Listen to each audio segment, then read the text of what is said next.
The Loser by Isaac7525 Chapter 68-78. By the time the duo arrived at the given address, the sun had actually begun to rise over the mountain. 827 Rue de Blanches was a small building nestled between a corner store and a craftsman's place. The corner store had only just opened, the old lady running the building flipping the sign to indicate its status of approach. The craftsman's store had already begun to buzz with the sounds of clockwork and machinery. Whoever was inside either had lots of work to attend to, or they had a passion for their craft, almost to the extent of waking up before the sun was up. The front of the building appeared casual, almost to an eerie extent. In contrast to the harsh winter temperatures, whoever owned the establishment favored floral quantity over convenience. Lining the narrow path leading to the front door were lots of flowers. Half of them were buried beneath the thick white snow. On the contrary, the taller flowers extruded past the snow, stretching to the sky in an attempt to soak in as much sunlight as they could before the quickness of the winter's day snatched such an opportunity. Aizawa was the first one to approach the door, refusing to knock and silently peering through the window. For the most part, the entire establishment was dimly lit. In what the man could see through the window, the outlines of numerous household objects and other accommodations were clearly visible. Even as more of the sun granted visibility, the inside of the house wasn't something Aizawa could so easily access by sight. At that moment, Aizawa's hand shifted to the wooden door. The surface had been slightly chipped. The wooden surface of the door was either modeled by the environment, or the lack of maintenance from the owner. With a tinge of hesitance, the dark-haired man knocked on its surface. He silently looked back at Leo, the skinny man, now dressed in attire more suitable for the cold, tensed inexplicably as he stared at the darkened window. "Are you sure anyone even lives here?" Leo, remaining in his spot. Aizawa remained silent, his observant demeanor never ceasing, even for a moment. His hands slowly trailed over the chips on the door's surface, the rough and jagged texture reminding Aizawa of the possibility of getting a splinter. Considering the medical approach of the time, he might get thrown into an institution for something as small as that. After a moment, he looked back at Leo and blinked. "I don't entirely think so, but I wouldn't reject another possibility." Leo shifted his hands to his pockets, silently fidgeting with them from view as he continued to probe Aizawa. Who knows how old that suitcase was? Upon hearing his statement, Aizawa once again entered a period of silence. He turned back to the door, before taking a hold of the doorknob. When the cold metal greeted his warm palms, the man tensed slightly. After closing his eyes and taking a breath, he silently opened the door. The only sound aside from his heart pounding in his ears was the door squeaking as it allowed the duo entry to the establishment. They were greeted with a dark, narrow hallway with insufficient lighting on both sides. Strangely, the kerosene-powered lamp above the door was on. Upon noticing this, Aizawa looked back at Leo. "The light's on, someone's probably here." Leo's boots crunched against the snow as he silently made his way to the entry of the house, slowly creeping up the wooden steps and brushing his boots off on the carpet. After everything was done, he finally looked back at Aizawa. The duo made their way forward, Aizawa the most vigilant and hyper-aware of the two. When they rounded the first corner, Leo noticeably tensed upon seeing the living room. This part of the house was obscured from view from the outside. In the corner of the room, the fireplace was on. The light from the fire seemed to ease them both, but this sudden tranquility was abruptly shattered the moment Aizawa looked to the floor. The carpet in the middle of the room was noticeably ajar, revealing something underneath. In the fireplace's light, Aizawa quickly made out an object, a metal handle bolted into the wood. "What the?" Aizawa mumbled as he knelt down, wrapping his hands around the metal. This time, it wasn't like the door handle outside. It was warm, as if something, or someone, had previously made contact with it. Without wasting any time, Aizawa instinctively pulled at the handle, dislodging the portion of floor from the rest of it. The sound of grinding gears and machinery were muffled underneath the floorboards, an audible sign of something transpiring. Aizawa and Leo both watched as the floor raised on its own, revealing a passageway that descended into darkness. Unlike the manor, this was a drop down. In the dim lighting, Aizawa quickly made out what appeared to be a ladder. In the Mother Nature Cathedral, Humphrey silently led Shinso down the stairs behind the altar. As they entered the dimly lit corridor, Shinso immediately looked towards the ongoing surgery on the Trimbris. The creature resembling a female had been killed for this process to prevent issues. The lifeless Trimbris had been slumped onto the table. A large light shone overhead the creature, revealing everything transpiring. Shinso saw that a large portion of its chest had been sliced into and removed. Inside, numerous bodily organs and systems were silently operated on, either being rearranged or removed. At that moment, one of the doctors made a small incision, severing the heart of the Trimbris from the rest of its body. She removed the organ and placed it on a metal tray alongside the other organs which had been dealt with. Some of them seemed to move and pulse as if still alive.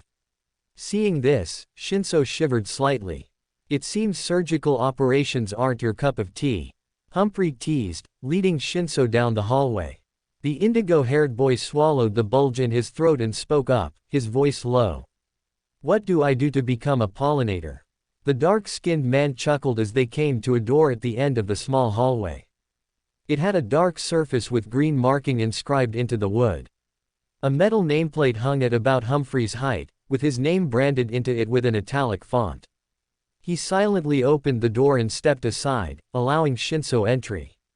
"Allow me to explain." The inside of the office smelled of something pleasant, though the location of such a scent was unbeknownst to him. Sitting on Humphrey's desk was a plant similar to the one he had seen earlier that night. It opened its mouth, revealing rows of sharp teeth. Lining the shelves on either side of the desk were similar plants, all possessing sharp teeth and a carnivorous attitude. As if sensing Shinso's weariness, Humphrey scoffed. "Don't worry, that scent you smell keeps them calm." He walked behind his desk before opening a drawer and removing a large metal case. The inside was filled to the brim with different files. They were all tan in color, some of them in better condition than others. "You mentioned you're a seeker, correct?" Humphrey asked, cocking an eyebrow as his bulky hands shuffled through the numerous files. "Why yes," Shinso replied with a nod, alongside a smile that twitched around the edges. At that moment, Humphrey took out a particular file from the set. He placed it down on the desk in front of Shinso, silently gesturing for him to take it. The indigo-haired boy let out a low, shaky breath as he grasped the file and opened it. Inside the file was a small stack of papers, all messily arranged. Alongside the papers were a noticeable amount of photographs. "Hey, we're one of the few organizations to specialize in owning a camera," Humphrey gloated, smiling as he observed Shinso's actions.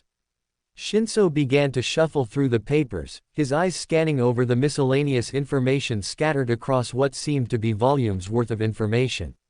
One of the papers, a sheet with a dirty, almost ancient-looking texture, gravitated his attention. He looked up at Humphrey, cocking an eyebrow. "What's this?" he asked, raising the paper to grant the man a view. Upon seeing the paper, Humphrey closed his eyes and sharply drew a breath. "One of our more recent troubles, it's plagued us for months now." "Recent?" Shinso inquired, feeling a surge of puzzlement. "This looks ancient." "Not ancient, just dirty." Humphrey took the paper and scanned its contents.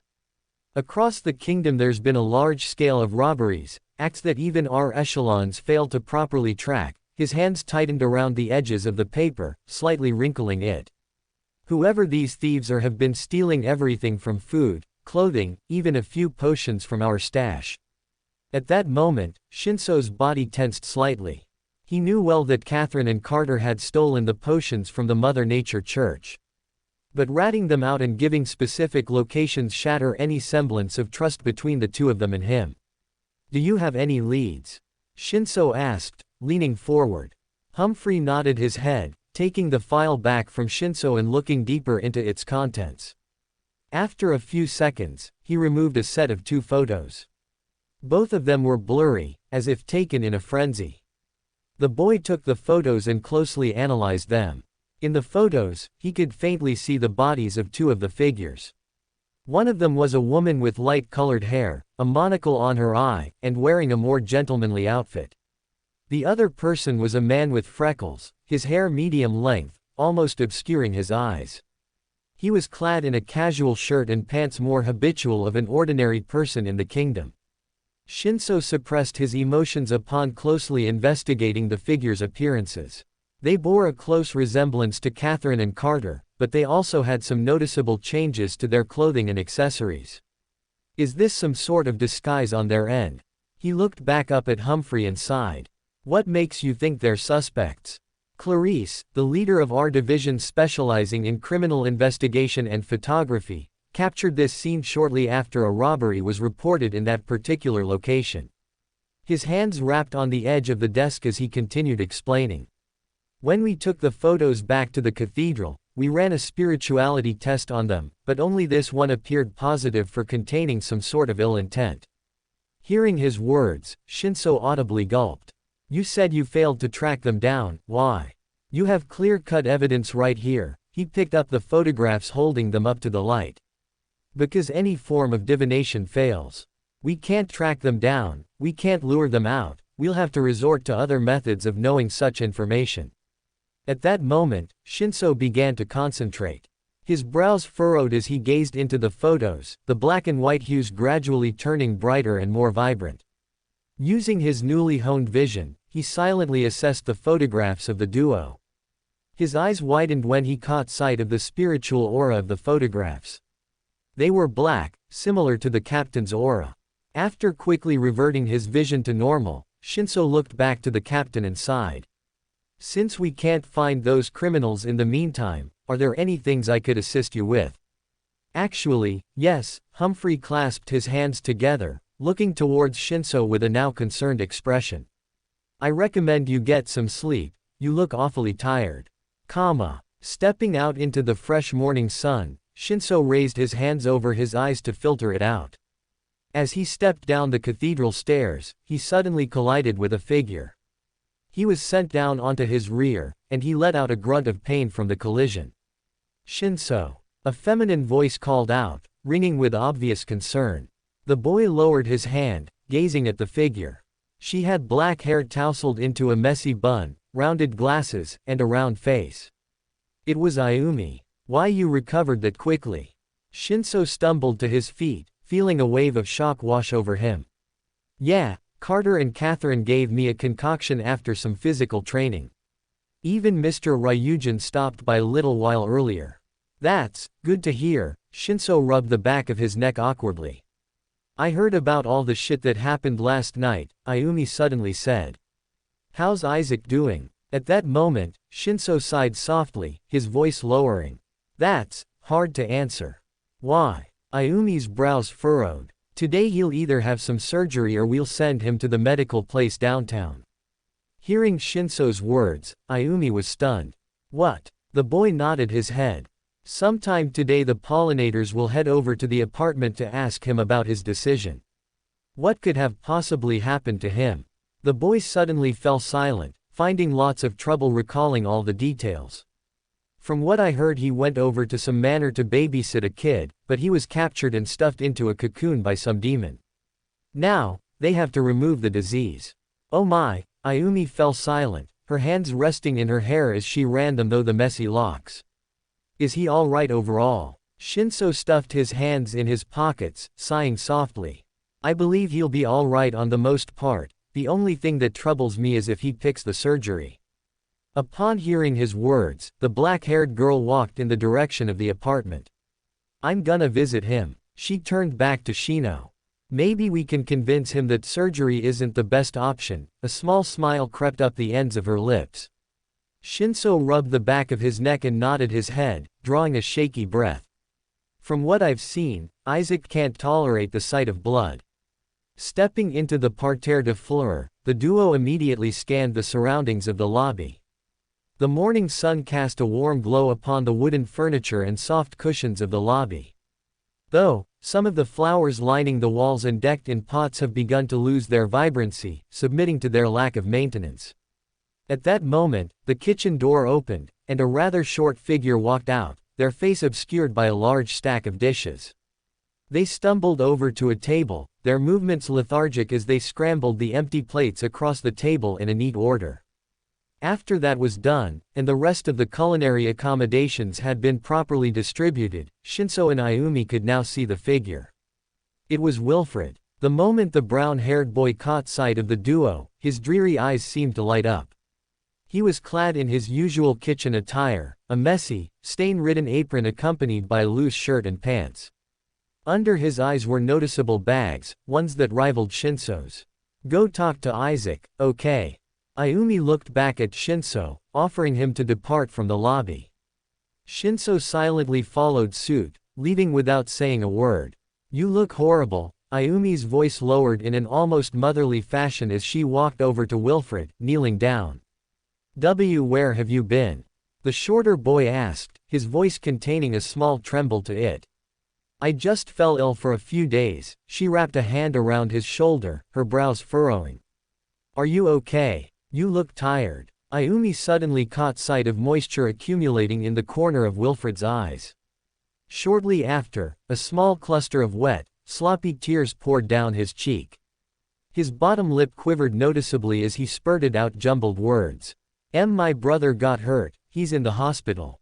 Ayumi's eyes widened as her grip on his shoulder tightened, almost to the extent of leaving red marks. She didn't want to embrace Wilfred, as doing so would most likely result in him lashing out. Additionally, she didn't know him all that well. "Have you visited him?" Ayumi looked into his deep brown eyes, her lips parting. No, I have work to do." Wilfred shakily grabbed a broom from the corner and began to sweep the floor. Before he could get much work done, Ayumi quickly snatched the object from his hands and tossed it aside. "The other servants can handle that, let's visit him." They had reached the bottom of the ladder a little while ago, but the lack of illumination was the only major issue preventing any movement in this foreign location. Beside him, Aizawa would feel Leo noticeably trembling. The air around them felt dark and damp, and they heard the sound of water dripping to the cold, stone floor below their feet. Around them, the sound of groaning and creaking pipes was the only thing conflicting with their breathing. Aizawa's was light and collected, while Leo's was akin to an injured dog. At that moment, Aizawa finally stepped forward, departing from Leo's iron grip on his sleeve. "Where are you going?" Leo blurted out, waving his arms in the darkness. His icy blue eyes frantically darted around the room, scanning for unseen dangers. His grip immediately darted to his tie, fumbling with the fabric with shaky, trembling fingers. "I don't see the point in constructing something down here that won't be put to good use," Aizawa said as he extended his hand whilst walking deeper into the darkness. The wet air around him clung to his body, causing a sheet of unwanted goosebumps to rise on his skin. This was similar to walking under the manor, except, there was possibly danger he didn't see. After a short while, his hands suddenly made contact with a surface. It was hard and rough, almost like stone. As he ran his hands along the surface in the dark, the texture of the surface remained the same throughout the entire room. "What is it?" Leo asked. Aizawa remained silent, gritting his teeth with suppressed annoyance as he continued walking along the edges of the wall. Suddenly he felt something cold touch his skin. It was hard just like the wall. His hands immediately wrapped around it. For the most part, Aizawa felt the overall shape of the object. It seemed bolted into the wall, possessing a sharp curve that extruded in a loop back into the wall. It was a handle. Aizawa's grip around the object tightened as he habitually pulled backwards, unleashing a Herculean effort. Leo's breath hitched the moment he heard sounds overhead. The duo both caught an ear of the grinding and groaning of mechanical processes and clockwork embedded within the walls and ceiling. A sliver of light protruded through the wall, allowing the duo a small semblance of eyesight. This string of light gradually widened, giving way to a new environment as the walls slowly parted with a mechanical bellow. They both heard the sounds of talking, shouting, and strange, animalistic noises. The area seemed to be some sort of underground market. A horde of people walked in the other direction, parting the way to allow the duo entry into this foreign expanse. The ceiling above them stretched for what seemed like miles. The only thing indicating it ended was the rocky, naturalistic surface of rock and granite.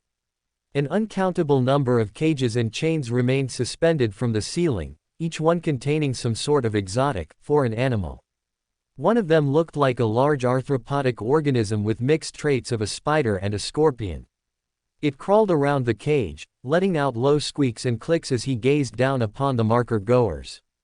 Aizawa noticed a thin, transparent liquid dripping in between its two large fangs.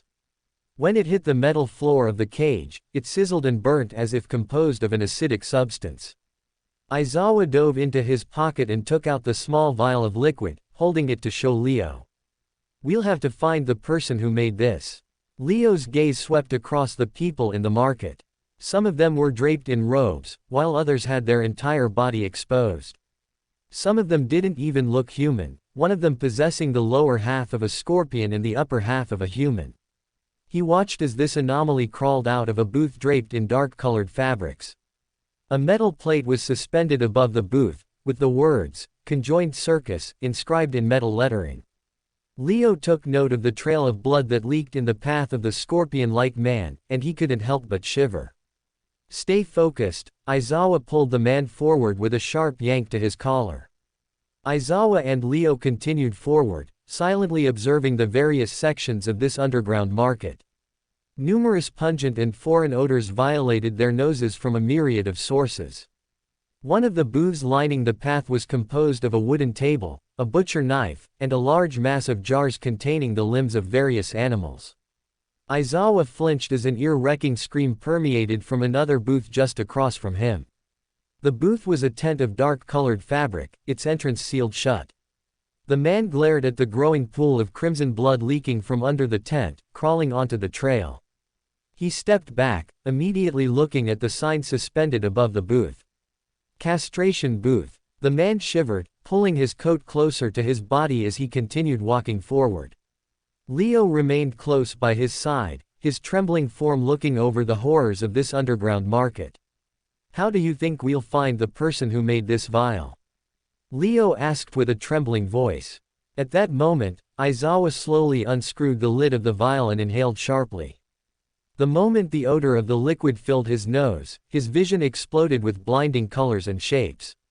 Aizawa let out a sharp gasp as he stumbled back, falling to the ground as he grasped his head. "Aizawa!" The man hurried over to his side, almost slipping on the pool of blood under his boots. The man clenched his jaw as the back of his head slammed into the wooden surface of a booth, sending rivulets of pain directly through his system. "Hey, hey!" The owner of the booth, a young man with black curly hair and a structured jawline, shot up from his chair and approached Aizawa with a stern expression. His hand shot out and snatched the bottle from his grip, slamming it onto the table. "Before you try the drug, you have to buy it first." "Drug?" Leo looked up at the owner of the stand. "Yeah, I don't know why your friend over here decided to sniff loony without giving me some stuff first." Aizawa's vision gradually began to shift back down, the vibrant colors and shapes around him gradually dissipating and disintegrating into the corners of his consciousness. After he felt his equilibrium surge back through his body, he slowly stood back up and faced the owner of the booth. "What happened?" Aizawa asked groggily. Before he could register his surroundings, he was greeted by a sharp slap to his cheek. "You sniffed my loony and didn't gimme anything. Huh?" The man's crimson eyes narrowed as he rubbed them. The scleras of his eyes had turned a light red, laden with cracks that resembled veins. His entire body seemed to be lit on fire, except no pain was present. "Damn it!" The curly-haired man groaned as he stuffed the vial under his desk. "It's not mature." "Wait, did you make that stuff?" Leo pointed under the counter. The man nodded his head, his gaze never leaving Aizawa. "Yeah, I don't know why he decided to sniff that stuff, but he'll be addicted in no time.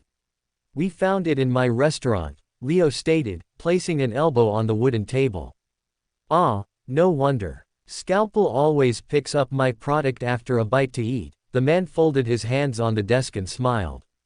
Scalpel. Leo was confused upon hearing the name. He leaned in a little closer, still feeling terrified, yet wanting to exhibit traits of showing no fear. The owner of the stand leaned back in his chair, propping his feet onto the desk. Unfortunately, I can't reveal such names. At that moment, Leo extended his hands and wrapped one around the collar of the man's shirt, pulling him a little closer. Who is he? His lips curled into a sly smile as he chuckled. All I can say is that he likes your food. Though, I don't know why he'd recklessly leave his drug in the place instead of sniffing it the moment he got it. Calm down, Aizawa ordered, prying Leo's hand from the man's collar. We saw an address inside a suitcase. It was to the owner of the restaurant, and it brought us down here. Ah, Mr. Cecile, nice guy. He took out a cigar from his pocket, igniting it with a lighter sitting on a nearby table. After a few moments, he removed the item from his mouth and huffed a torrent of smoke into the air. All it took was a needle to his frontal lobe and he completely calmed down. When Shinso stepped into the apartment room, he was taken aback the moment he saw the other pollinators around the bed. When did you all get here? He asked. Humphrey turned back to Shinso. Just a moment ago. He walked forward and approached the bed. The other people clad in white and green uniforms stepped aside, allowing Shinso a view of my form. My skin had slowly begun to turn back to the grisly gray color, and small black cracks ran up my neck and to my cheek. My eyes opened slowly, fluttering for a few moments before my lips curled up. I've decided to go to the medical facility, I said, my voice slightly hoarse. Hearing my words, Shinso slowly drew a sigh of relief. All right. He turned to face the other pollinators, noticing their expressions. Most of them looked worried about my condition, while others looked more taken aback. Are you guys okay? Shinso scanned the faces in the room.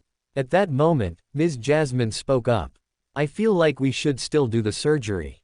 What? Shinso's heart raced as his face visibly paled. He took a step back, sitting beside me on the bed. His hand gravitated to my shoulder, giving it a squeeze. I won't let you guys touch a hair on his body. Our research with the Trimbris corpse shows that the pathogens in its heart are similar to the samples we took from the substance within the cocoon. Captain Silas stood up, approaching the bed.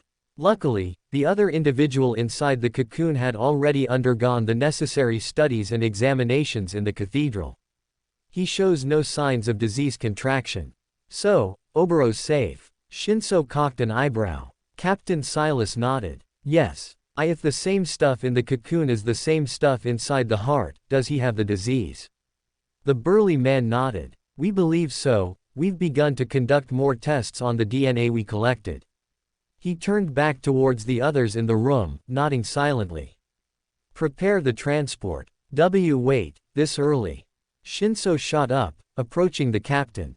The taller man looked down at Shinso, tensing his jaw as he raised an eyebrow. Have your friends say their goodbyes in the meantime. We'll collect your friend in about an hour. Without saying anything further, Captain Silas turned around and left the room alongside his other cohorts. After everyone had left the scene, Shinso drew a shaky breath and turned back to me. Are you really okay with this? Maybe surgery doesn't sound that bad. Before he could finish his sentence, I raised my hand and covered his mouth. The ends of my lips formed a twitching smile. Don't worry, I'll be fine. At that moment, a scratchiness formed in my throat, causing me to cough and hack violently. A torrent of mucus left my throat and nose, slowly dripping down my nose and chin. Seeing this, Shinso's eyes widened as he scurried over to the counter and picked up a rag. Damn it, he grumbled, wiping away the semi-transparent substance from my face. The feeling of the rag on my face slowly tensed my facial muscles. Feeling a surge of nausea, I leaned back in my bed and closed my eyes. Like he said, go get the others. Shinso's body tensed as his gaze remained glued on my form. Judging by the way his palms began to shake and tremble, I quickly surmised he was reluctant to leave me in such a state. Following a brief talk, Shinso finally agreed to get the others. I smiled softly as he left the room, leaving the door open. After I knew I would be alone for a little bit, I rolled over in my bed and faced the wall. My eyes felt immensely heavy, but I bore the weight of my eyelids to look out the window. The sunlight filtered through the thin layer of clouds that were scattered through the sky. It was among the first times here that I managed to see the blue sky, along with snow in an accompanying scene. Suddenly, I felt a strange weight form on my lower stomach. My head lifted from my pillow as I gazed at its source. My eyes widened the moment I saw a black cat sprawled on the thick blankets, curling into a ball as it looked at me with its large green eyes. "Where did you come from?" I whispered, a small smile forming back on my face as I extended my hand, offering the cat to get used to my scent. The feline's body paused upon seeing me do this action, the cat's ears sticking up on their ends as it let out a low hiss. In a short moment, it jumped off the bed and walked to the other end of the room, curling back onto the chair. Seeing the cat do this, I frowned. Did the cat sense I had this disease and refuse contact? Suddenly, Shinso entered the room, alongside Aaron, Oboro, Catherine, Carter, and Mr. Ryujin. "You got them so quickly."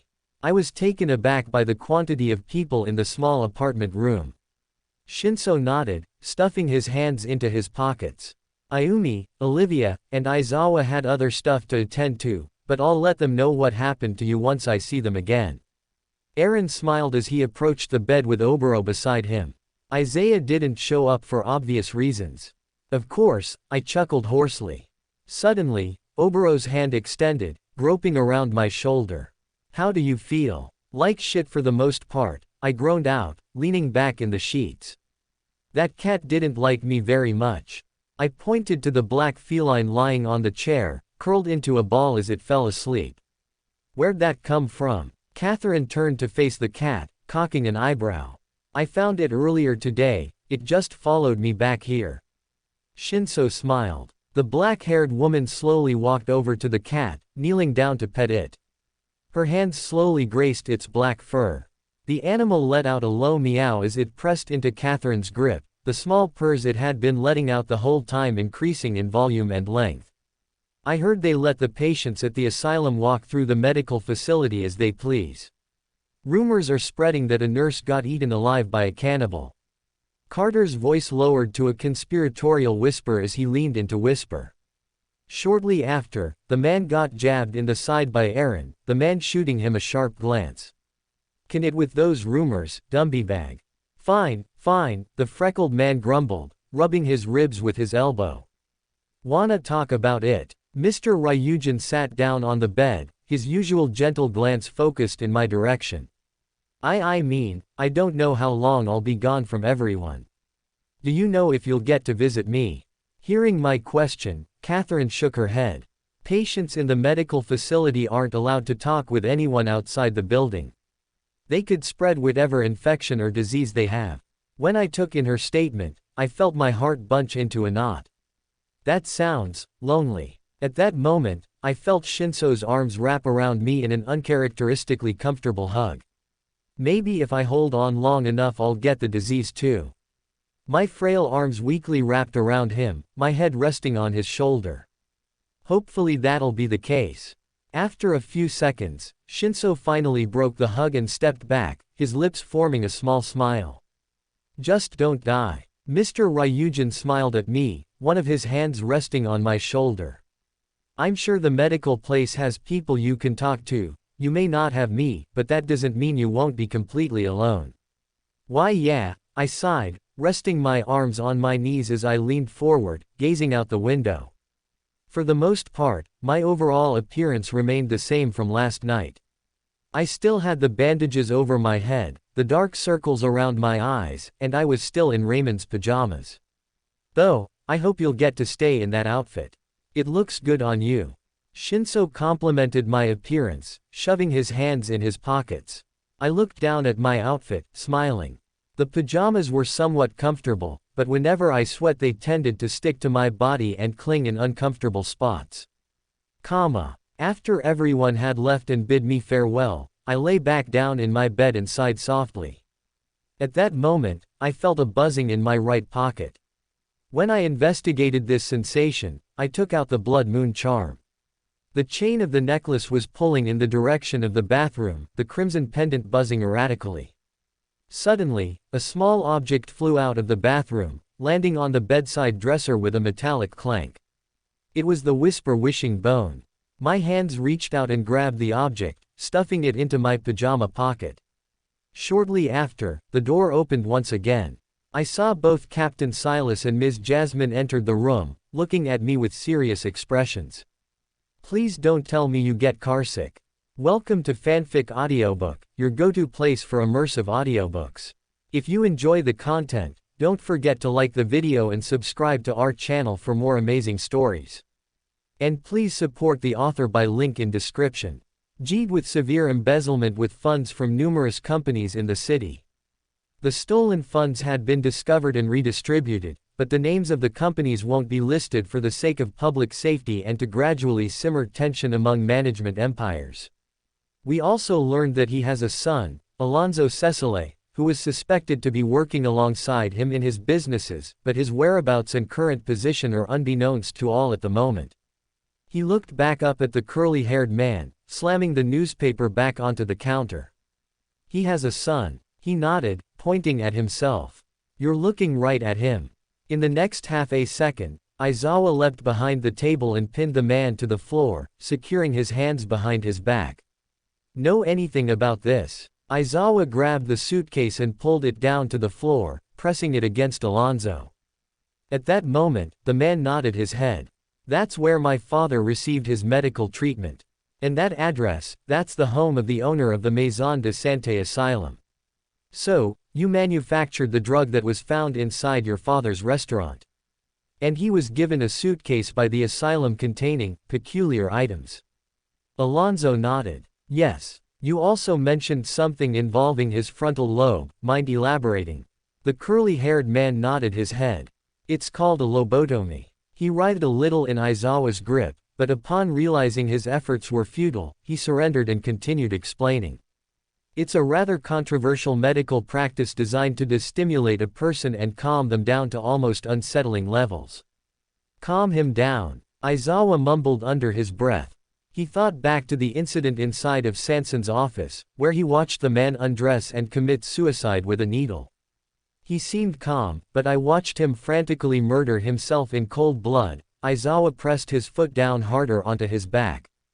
The surgery has varying degrees of success. Whoever Scalpel deems is fixed, is set free from the asylum, while those who he deems failures are discarded like trash, often killed with sedatives or murdered more brutally if they put up a fight. Upon hearing all the information, Aizawa loosened his grip on Alonzo, allowing the man to breathe more steadily. I'll ask you this again, who is Scalpel?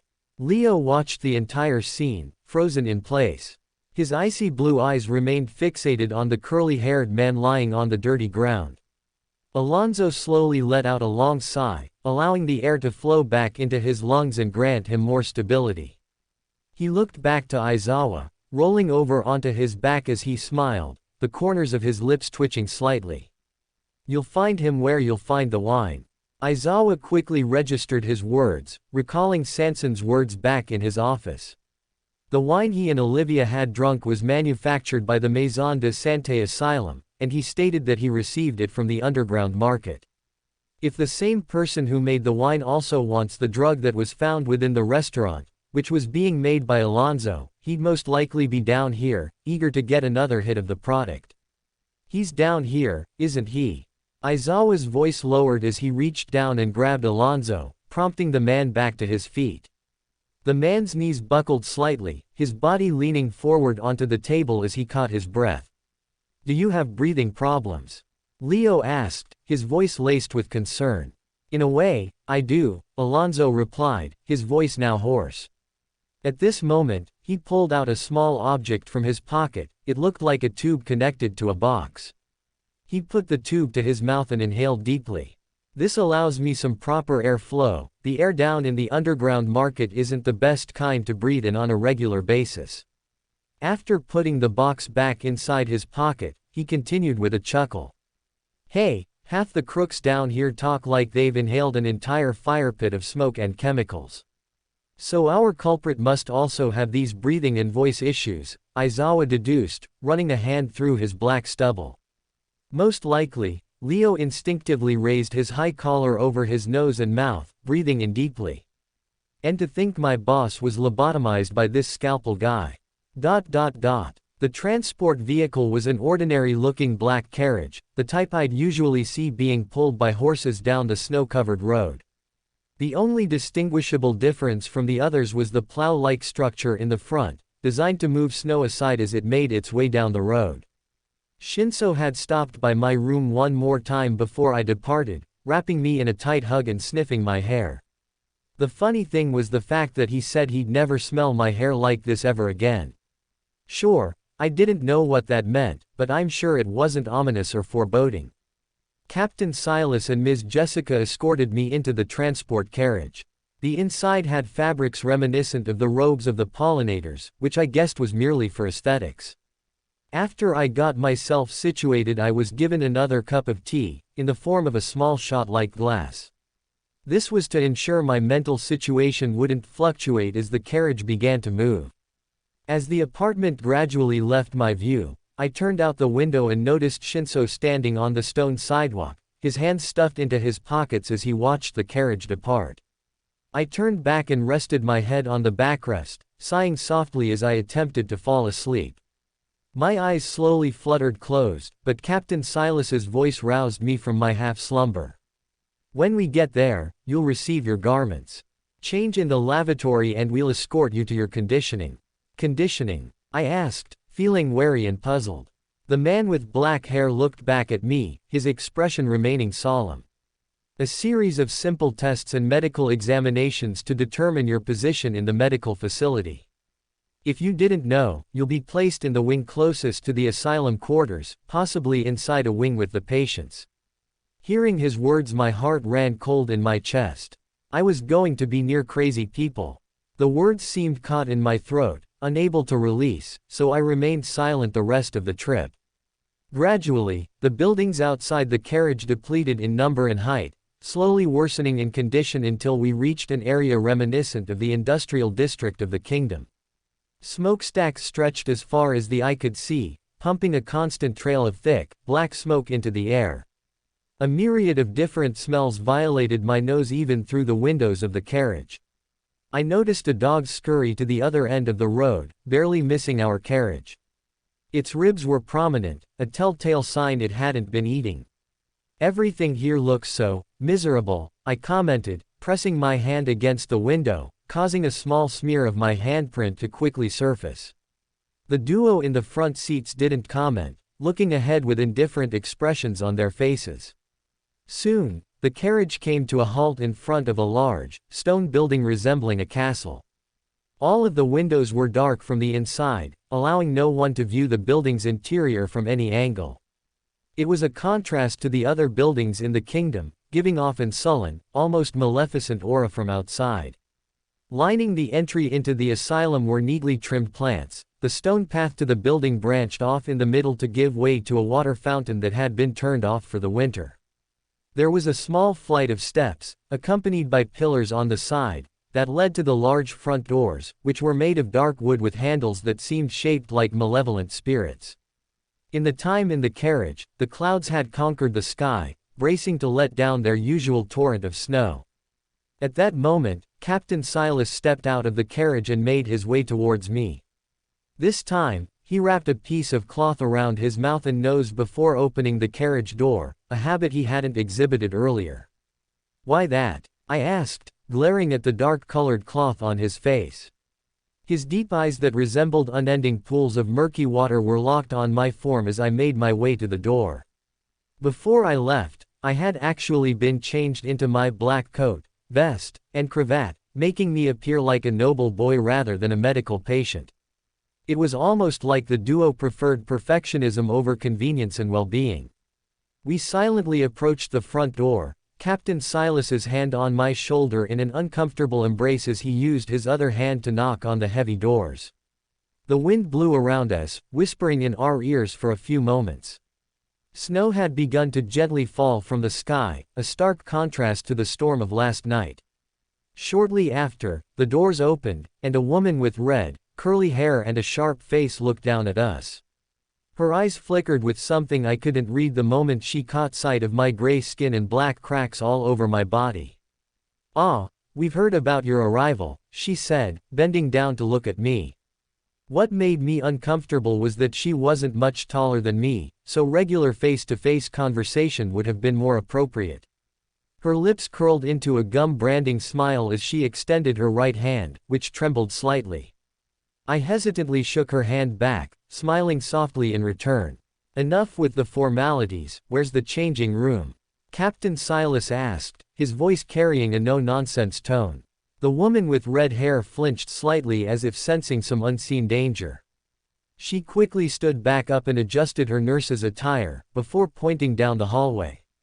Allow me to escort you. Before she could even round the corner, she looked back at us, her expression twitching slightly. If you've cared to notice, we sometimes let out more lucid patients walk around the medical wing. Don't be bothered by them. We all nodded in silent understanding. As we began to walk forward, I caught sight of the numerous other patients walking down the hallways on either side. They were all clad in matching white garments, a simple shirt and pants with a collar. It resembled a jail uniform without the restraint. On their chests were bronze badges with their names labeled on them, alongside a series of digits and numbers I didn't bother to decrypt. The nurse stopped by a door, her hands swiftly picking through her keys as she chose the one corresponding to the correct room. After a few seconds of fumbling, which I sensed annoyed Captain Silas, she opened the changing room. Inside, my pale white uniform was waiting for me, alongside my identity badge. You're not wearing your glasses, Wilfred said as he entered the room.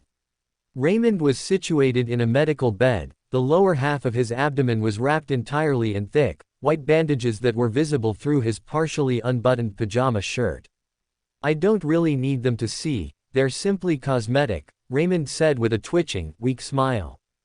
As Ayumi entered the room beside Wilfred, the boy's emerald eyes narrowed. Who are you? I'm a friend of your brother, she replied with a smile.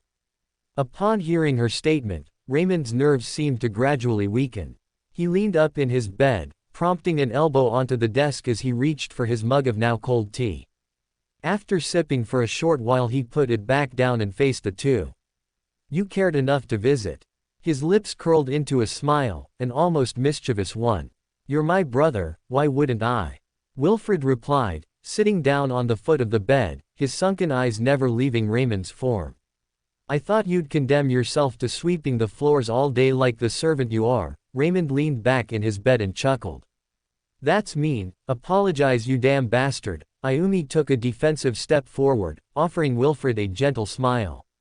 Excuse me, that was crude of myself to extrude. Raymond wiped the edge of his mouth with a spare napkin and kept speaking. That creature was unlike one I had ever seen. I'd consider myself dead if it wasn't for the pollinators. Yeah. Wilfred looked down at the floor, frowning. What exactly happened? Ayumi asked, looking in Raymond's direction with a raised eyebrow. At that moment, the boy's voice lowered to an almost foreboding whisper. The first signs of the blood moon. Raymond turned his head to Wilfred, nodding. Leave us for a few moments, I'll call you back in a short while. Wilfred silently stood up and obeyed his brother's instructions. His brown eyes remained fixated on Raymond the entire time, but they pulled away into the hallway as he rounded the corner, disappearing from view. Why did you make him leave? Ayumi asked, her brows furrowing. After a short period of silence, Raymond cleared his throat. You must promise to me that you can't reveal what I'm about to tell you. She looked back to the door for a few moments, noting Wilfred's absence. No problem, Ayumi nodded her head. Okay. Raymond leaned forward on the bed, prompting an elbow under his chin. You're a seeker, so I can trust you with this information. Go on, Ayumi continued, her expression slowly turning more determined. For a few seconds, Ayumi's figure was reflected in Raymond's eyes before the latter said without difficulty. The blood moon is a spiritual event every few weeks, usually harmless.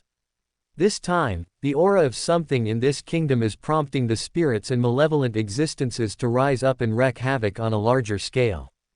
Blood moon, malevolent existences. Ayumi repeated the phrases under her breath, her gaze drifting to the sheets below. And you said something was causing all this. Wilfred nodded his head. Something powerful and dangerous. The origin is something I can't detect, but I know it's here in the kingdom. His gaze drifted out the window, looking down at the snow-covered sidewalks and pedestrians.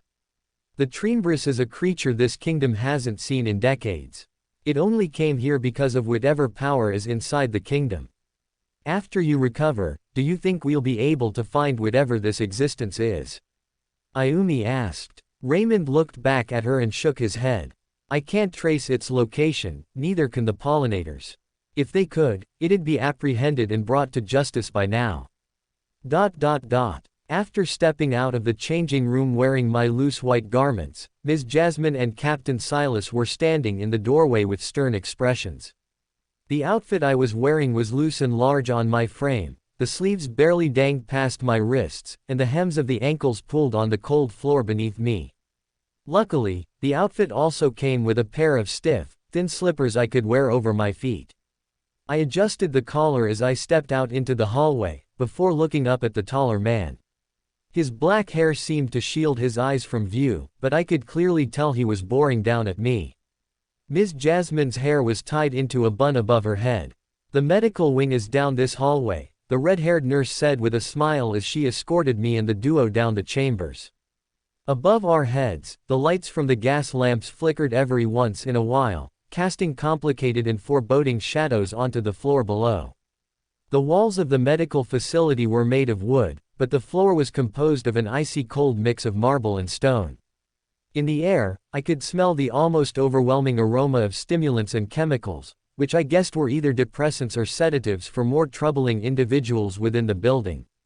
The hallway was lined with a large number of doors, each one labeled with a bronze sign with numbers on them, much like the badges on the patients. Do those door signs match the tags on the patients in terms of numbering?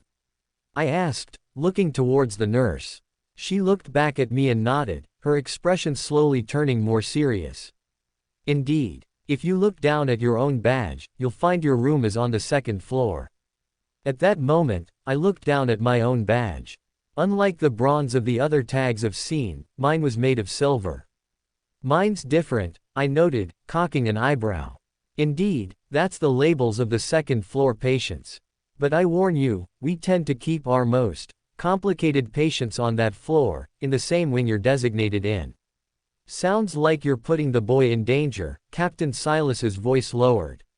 We aren't, sir. He's lucid enough to know whether or not to leave his quarters during specific conditioning sessions. We rounded a corner and approached a door, which the nurse quickly opened. The inside of the room was sterile in appearance, much like the nurse's office back in my home world. Overhead, a single gas-powered lamp illuminated the space. A large cobweb hung above the corner of the open door, and I caught sight of the large sheet of dust sprawled across the desk and table. Come inside and sit down, please, the nurse instructed, gesturing towards the wooden chair in the corner of the room. I walked into the examination room, which felt noticeably colder than the other chambers in the building, and sat down in the wooden chair. It felt rough beneath my rear, bordering on uncomfortable. Leave us, please, she looked towards Captain Silas and Ms. Jasmine, before closing the door behind her. The red-haired nurse sighed, running a hand through her tangled, frizzled locks. Now, I looked through your reports they submitted now that long ago, and it appears you've contracted a demon maggot disease. She grabbed an envelope from the stack on her desk, which had already been opened, ripped slightly at the edges. She lifted the tab and extracted a piece of paper with the pollinator's logo on the backside. When she flipped it in my direction, I caught sight of numerous medical logs and information regarding demon maggots. It appears so, but I don't know anything about it other than it comes from those bugs, I said, looking at the paper. Well, she put the informational papers back on the desk and turned towards me. We don't know much regarding demon maggot disease, so you might end up in a different wing than originally designated. She leaned back in her chair and continued speaking, her voice gradually lowering. Though, the process is a little rigorous, so you'll be living with your quartermate for the time being. Quartermate? I was taken aback when I heard the statement. Yes, mind if I tell you a little about him? The red-haired nurse cocked an eyebrow. I wouldn't mind, I twirled my hair in between my fingers as I replied. At that moment, she opened the drawer of her desk, rummaging through it for a few moments before taking out another piece of paper. He's a bit of a kicker, good luck. Her eyes widened as she suddenly wolf whistled. His name is Damien, last name unknown. He's about 9 years old, and he originally came here with his father following a medical accident. She reached out and handed me the paper. In the corner of the identification log, I caught sight of the boy. He had tired eyes, accompanied by bags and a scowl on his face. He wore the same garments I was, but the collar and hem looked like they had been chewed on. His light-colored hair was disheveled, looking almost greasy in the illumination from where the photo was taken. You mentioned he had a father, why isn't he with his child?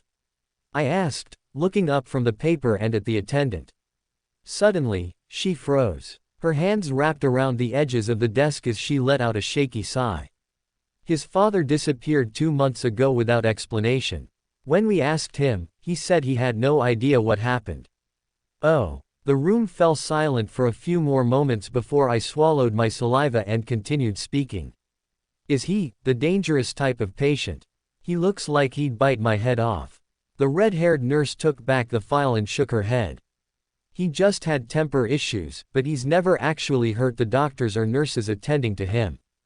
Doctors and nurses, I mumbled under my breath. Does he have any conditions I should know about? Any things I shouldn't say or do that might trigger something? The woman nodded her head, pointing towards a section of the papers surrounded by a neatly drawn red box. Over the box was labeled, "Condition," in bold text. Damien's main trouble is epilepsy and depression. He gets triggered if you don't warn him before turning on the lights. As for his depression, it's something we find deeply troubling and want to improve. I'm guessing it came from after his father disappeared. I asked. Her eyes narrowed, though the act lacked any contemplative semblance. He's acted this way even before he lost his father. But, for the most part, he always stayed far from the man and didn't bother to touch him. Sounds like he wasn't particularly close with him. Noticing his predicament and behavioral description, I felt a rush of bitter, force-fed nostalgia. We guess he wasn't exactly close to him, but he always seemed tense when we walked in to treat him. What did his father have? Schizophrenia. He always saw things that weren't there. According to his own medical file, he had an accident and attacked someone on the street he claimed was a horrifying monster. Shortly after, he was apprehended by the pollinators and taken to the medical facility alongside his son. Now, she opened the drawer again and took out a small box filled with medical supplies. Do you mind if we start your examination? I wouldn't mind, I answered, trying my hardest to sound confident. Suddenly, the sound of heavy knocking filtered through the door. Following that, a voice sounded. Damien would like to see his quartermate. It appeared to be one of the nurses. Hearing that, I felt my blood run cold. I involuntarily scooted back in my chair, the back pressing against the corner of the room. The screeching of the chair seemed to alert the nurse, who turned to me with a calm smile. Don't worry, he's not going to hurt you. She stood up and approached the door, before opening it and allowing me a view of the two individuals behind it. Damien, who stood largely shorter than me, rubbed the tiredness from his eyes with his sleeve cuff, before his snow-white eyes locked on my position in the corner of the room. Judging by the way his sleepy expression instantly contorted, he most likely knew I had moved my chair. He moved his chair. The boy looked up at the nurse, crossing his arms in a pout. The nurse calmly placed a hand on his shoulder, bending down to look at him with a more passive expression. Sometimes meeting new people isn't good for everyone. Just because he moved doesn't mean he's scared of you or wants to hurt you. Whatever. Damien's bottom lip extruded as he stepped into the room, sitting down in the chair opposite of me with his arms still folded. You're my quartermate? He asked, his eyes remaining sharp, adjacent to blades. I am, I replied, my hands habitually fidgeting with the collar of my shirt. You're older than me. You look like a teenager, the boy strangely commented, sizing me up and down as if wanting to challenge me. Yeah, that's true, I gave the boy an awkward smile. The red-haired nurse placed a hand on Damien's hand, giving it a gentle squeeze. How about you shake his hand, that sound good? Damien's eyes widened slightly as he instantly retracted his hand, tucking it into his oversized sleeve. Never, his voice came off even poutier than before. Fine, fine, her understanding smile never wavered. Now, I have to give Isaac his medical treatment, do you want to stay or leave? Isaac. Damien repeated my name, the word scolding on his tongue. That's a stupid name. Damien's lips curled into an almost mocking smile. Ignoring his statement, the nurse silently rummaged through her medical kit and extracted a series of items. One of them was a metal stethoscope, a small syringe, and other supplies I'd usually see at the doctor's office. She laid them out on the wooden table and turned to the cabinet. Then, she stood up and opened it, taking out one final item. It looked like a small glass case. This examination should be simple, does that sound good? Looking towards the syringe, my face turned so pale the average passerby would assume I lacked a drop of blood in my body. The edges of my vision began to darken, twisting and contorting as a wave of nausea washed over me like a tidal wave. Hey, is he sick or something? Damien seemed to take note of my change in appearance, his smirk widening. I'll retrieve the depressants, the nurse said hurriedly, turning back to the medicine cabinet and scurrying through the items. In my ears, her voice quickly turned illusory, reverberating as it sounded like she was talking through a large tunnel. The walls around me began to twist and ripple as if they were made of a liquidish substance. God damn it, the edges of my eyes crept in, and my entire vision turned black. The doctor watched as I slumped forward in my chair, my body almost hitting the floor if it weren't for her quick movements. Turning back to Damien and the other nurse, she nodded her head. I can still do the medical analysis while he's unconscious, take Damien back to his room. When I awoke, the first thing catching my attention were the much harsher lights above my head. They emanated from lanterns that had been suspended above the medical table. When I regained a sustainable amount of equilibrium, I leaned up, the back of my neck cracking as I surveyed the room around me. I caught sight of the nurse in the corner. From what I could see in my still slightly blurry vision, she had extracted the blood from my body. Luckily the venesection wasn't too much of an issue, she said with a smile as she turned to me. I looked down at my right wrist, noting the bandages wrapped around a spot where one of my veins were the most prominent. Without the invention of anesthetics or pain-numbing prescription on this period, I surely felt everything as I gained a feeling of my surroundings. The buzzing of the lamps, alongside the tiny pitter-patter of the moths attracted to the light, the tiny slams against the glass casing, seemed to be amplified, as if tiny microphones had been embedded in my ears. Your blood is different from what I can see, her voice lowered to a whisper as she leaned in closer to look at the blood in the small jar. The liquid was a dark red color that bordered on black. It sloshed around in the glass case as she moved it around to capture it from all possible angles the light would supply. Shortly after, she put the glass case down on the counter and approached the medical bed once again. Are you hungry? Her tone was almost motherly as she asked the question. Now that I had thought about it, the last time I had eaten something was back at Madame Fitzgerald's place.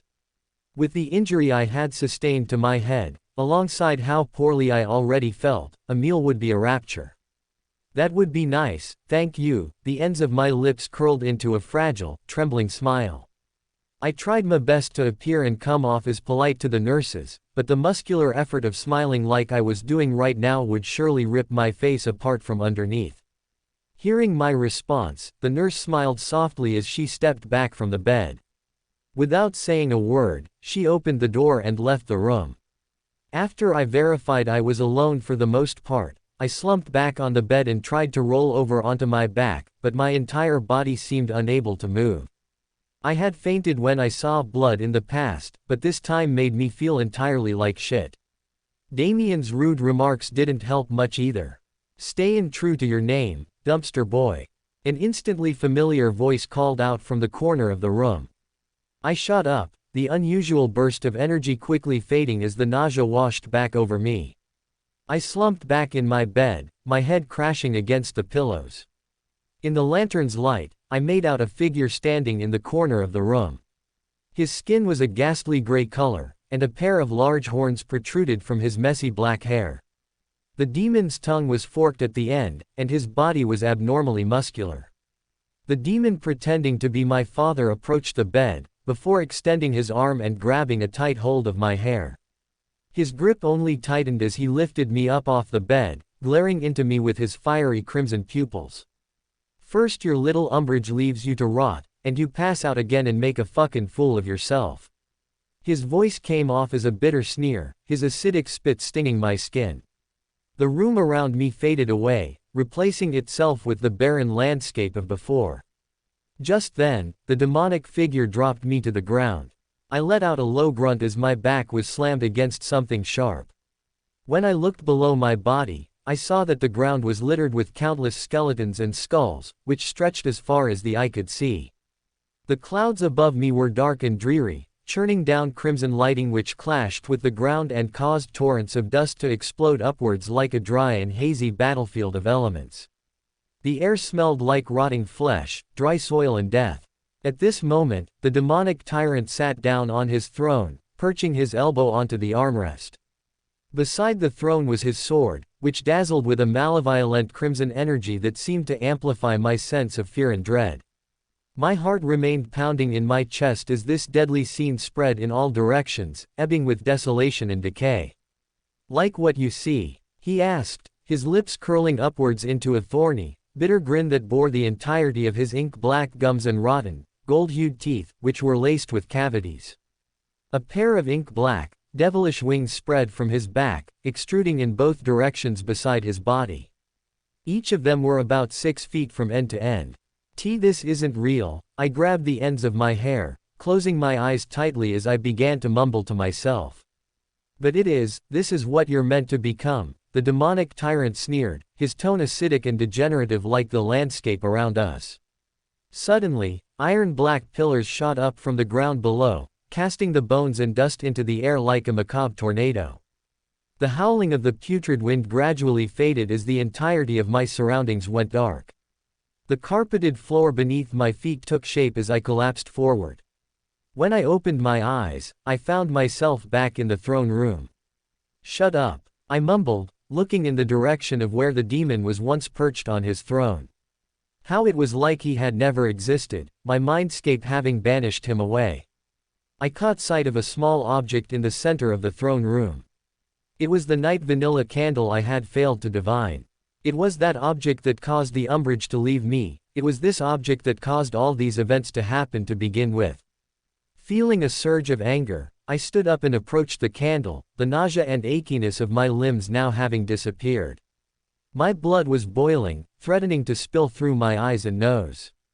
Without any hesitation, I extended my foot and kicked the candle as hard as I could. But the candle quickly changed texture. The sound of the basket flying across the yard echoed throughout the star-laden night. I felt the plush grass beneath my feet, the sensation of dew clinging to my shoes and socks bitterly familiar. My gaze fell to the basket I had received from Gary. The convenience items were scattered across the yard. "You're just a pity party everyone's supposed to feel sorry for," my father's voice echoed in my mind. My body snapped around as I closed my eyes, and I swung my fist as hard as I could. The sound of my fist colliding with skin and bone quietly sounded as a low grunt was heard, followed by pain-stricken cries and whimpers. My eyes shot open, widening with terror as I saw Ayumi on the ground, holding her cheek as fresh tears peppered her face. Her glasses were on the grass beside her, shattered around the rims, with the lenses cracked as well. Just then, my mouth opened without me wanting it to, and I couldn't believe the words I would speak. "Quirkless loser." My foot moved like a puppet, slamming down onto Ayumi's chest over and over. I watched helplessly as the girl cried and sobbed, begging me to stop this action through a breathless voice. Soon enough, she spat up a copious amount of blood that splattered onto her shirt and around her lips like messily applied lipstick. Her eyes rolled back into her skull as I saw her face turn a dark gray color, alongside the rest of her body. Black cracks seeped into her veins, and fungi quickly sprouted from her body like the molecular process had been amplified hundreds of times over. My body ran cold, and my hands trembled violently as her body disappeared, turning into ash that was carried away by the wind. Maybe you'll rot in this building like I'm rotting in jail. At that moment, a pair of ice-cold hands touched my shoulders. My head moved without action, gazing up at the figure. He had a stubble on his face, a sharp jawline, and a mop of short black hair on his head. It was my father. He was clad in a Japanese prison uniform, which had been slightly torn and abused. His hands were covered in fresh blood, blood that also crept down from his lower lip. My father smiled as his grip on my shoulders tightened, bordering on an intensity that would shatter them like glass. I tried my best to escape his grasp, but his grip on my body was unwavering, as if he was a force of nature. I instinctively swung my hand back, aiming for his groin, but the butcher knife I was holding impaled him in his lower stomach. The light green fabric of his prison uniform quickly darkened as the dark-colored liquid quickly seeped out from his clothing, pooling onto the grass below and staining it a dark color. Even amidst the intolerable pain, he continued to smile. His malevolent gaze never left my form even as he slumped to the ground with the knife still embedded in him. "What are you doing, kid?" he snarled, his grin never leaving his face. "Finish the job." My father extended a blood-soaked hand and removed the blade from his lower abdomen, the sharp end painted in the foul liquid. The ends of his smile twitched slightly as he insisted I took the weapon, forcing it into my hands. "If you want me dead so much, then I recommend you finish me off, dumpster boy." My hands continued to tremble as I looked at the knife in my hands. The handle was like ice against my skin, causing me to quiver even more. The salty sensation of tears coursing down my face was an instinct I didn't bother to suppress. Without a word, I lowered my arm again, digging even deeper into his flesh. My arms twisted the blade to ensure he would feel as much pain as he could as possible. There, my father placed a blood-soaked hand on my cheek, mockingly patting it a little too hard.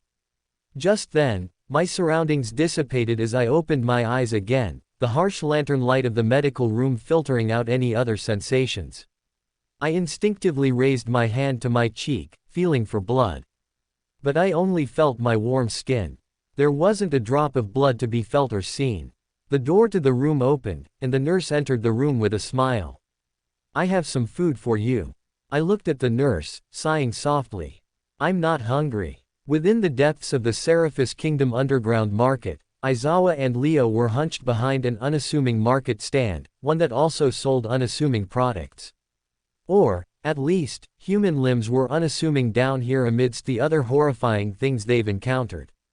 Aizawa slowly drew a breath as he gazed at the stand across from them, which belonged to Alonzo Cecile. The duo had told Alonzo they were leaving the market, but they took a detour and went the other way around. This was all a secret ruse to deter suspicion from the folk around them.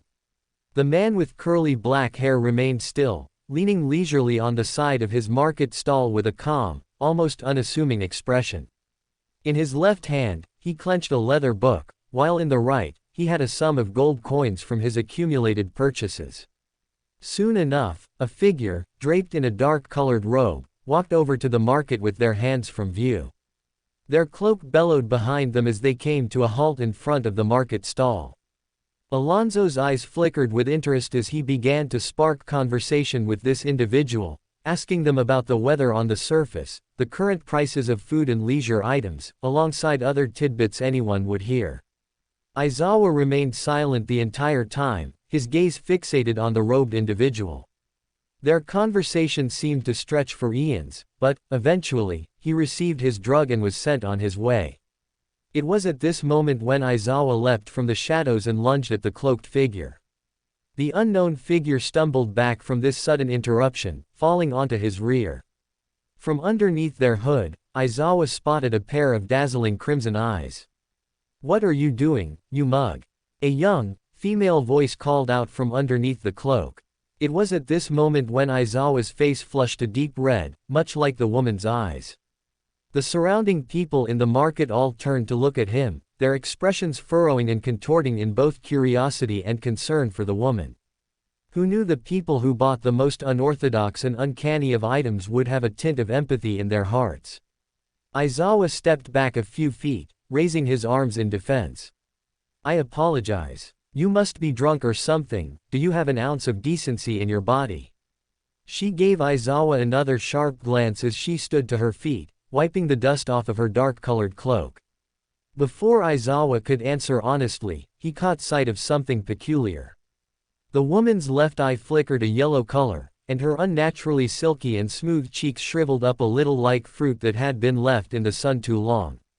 The skin around her eyes slowly sunk inwards, and her bright, blonde locks gradually shortened and turned an ashen gray color. Her right eye suddenly fell from its socket, landing on the ground and turning into dust as if it had never existed. The spot where the eye once stood was swiftly blanketed by wrinkled skin. Her slim, prudent body grew a noticeable amount of muscle, also growing a few inches in height.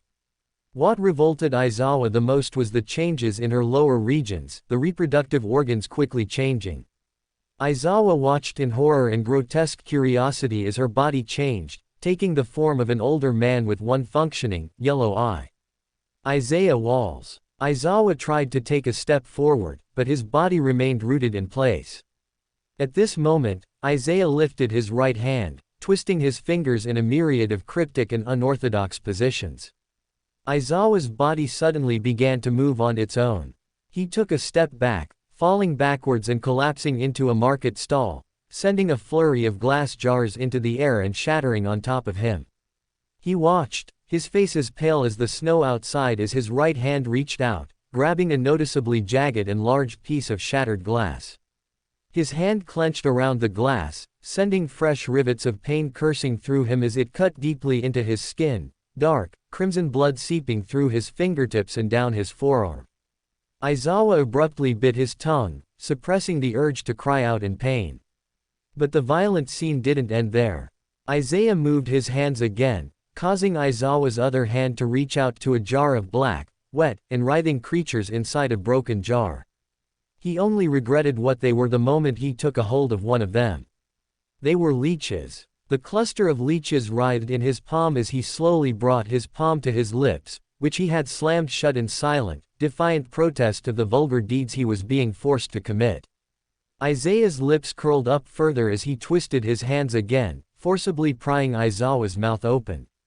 The dark-haired man gagged involuntarily as the leeches crawled into his mouth, their sucker-like mouths roping around his tongue, roof, and sides of his mouth.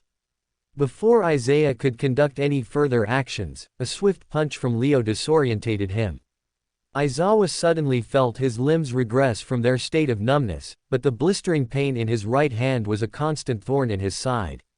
The first thing he did was dive his left hand into his mouth, prying the leeches off of his tongue and inside of his mouth, before squishing the worm-like creatures beneath his boots.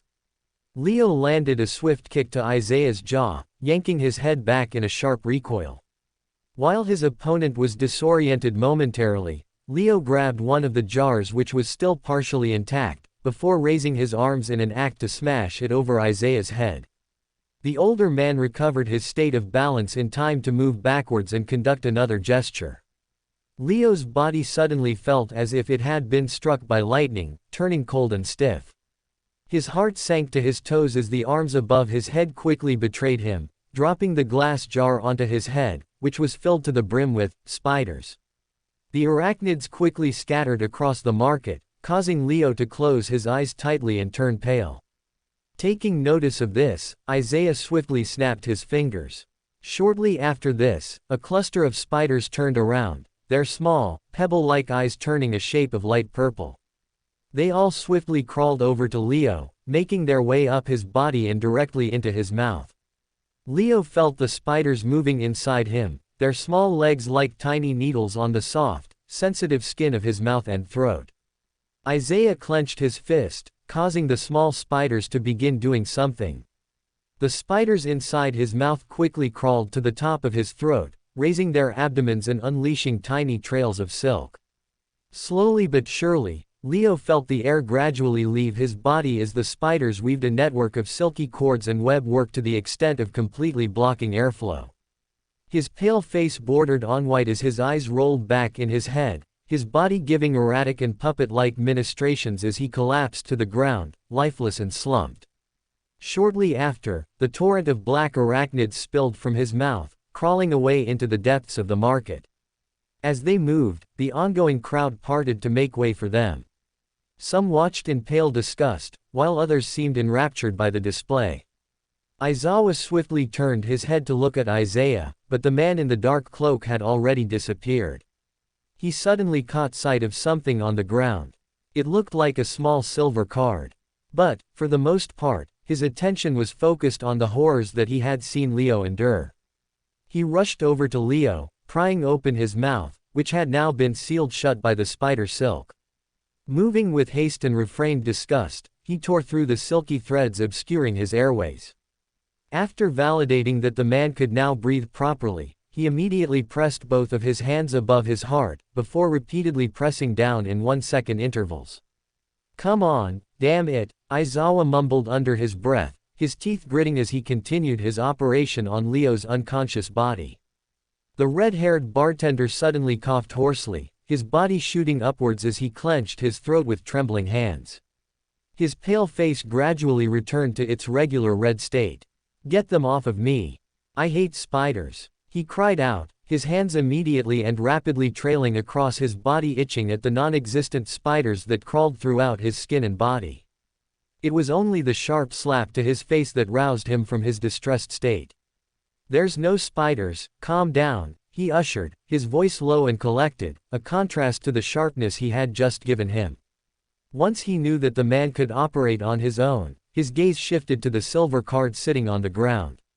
The surface of the card was shiny and metallic, but, in the faint light, Aizawa saw a figure embedded on the card.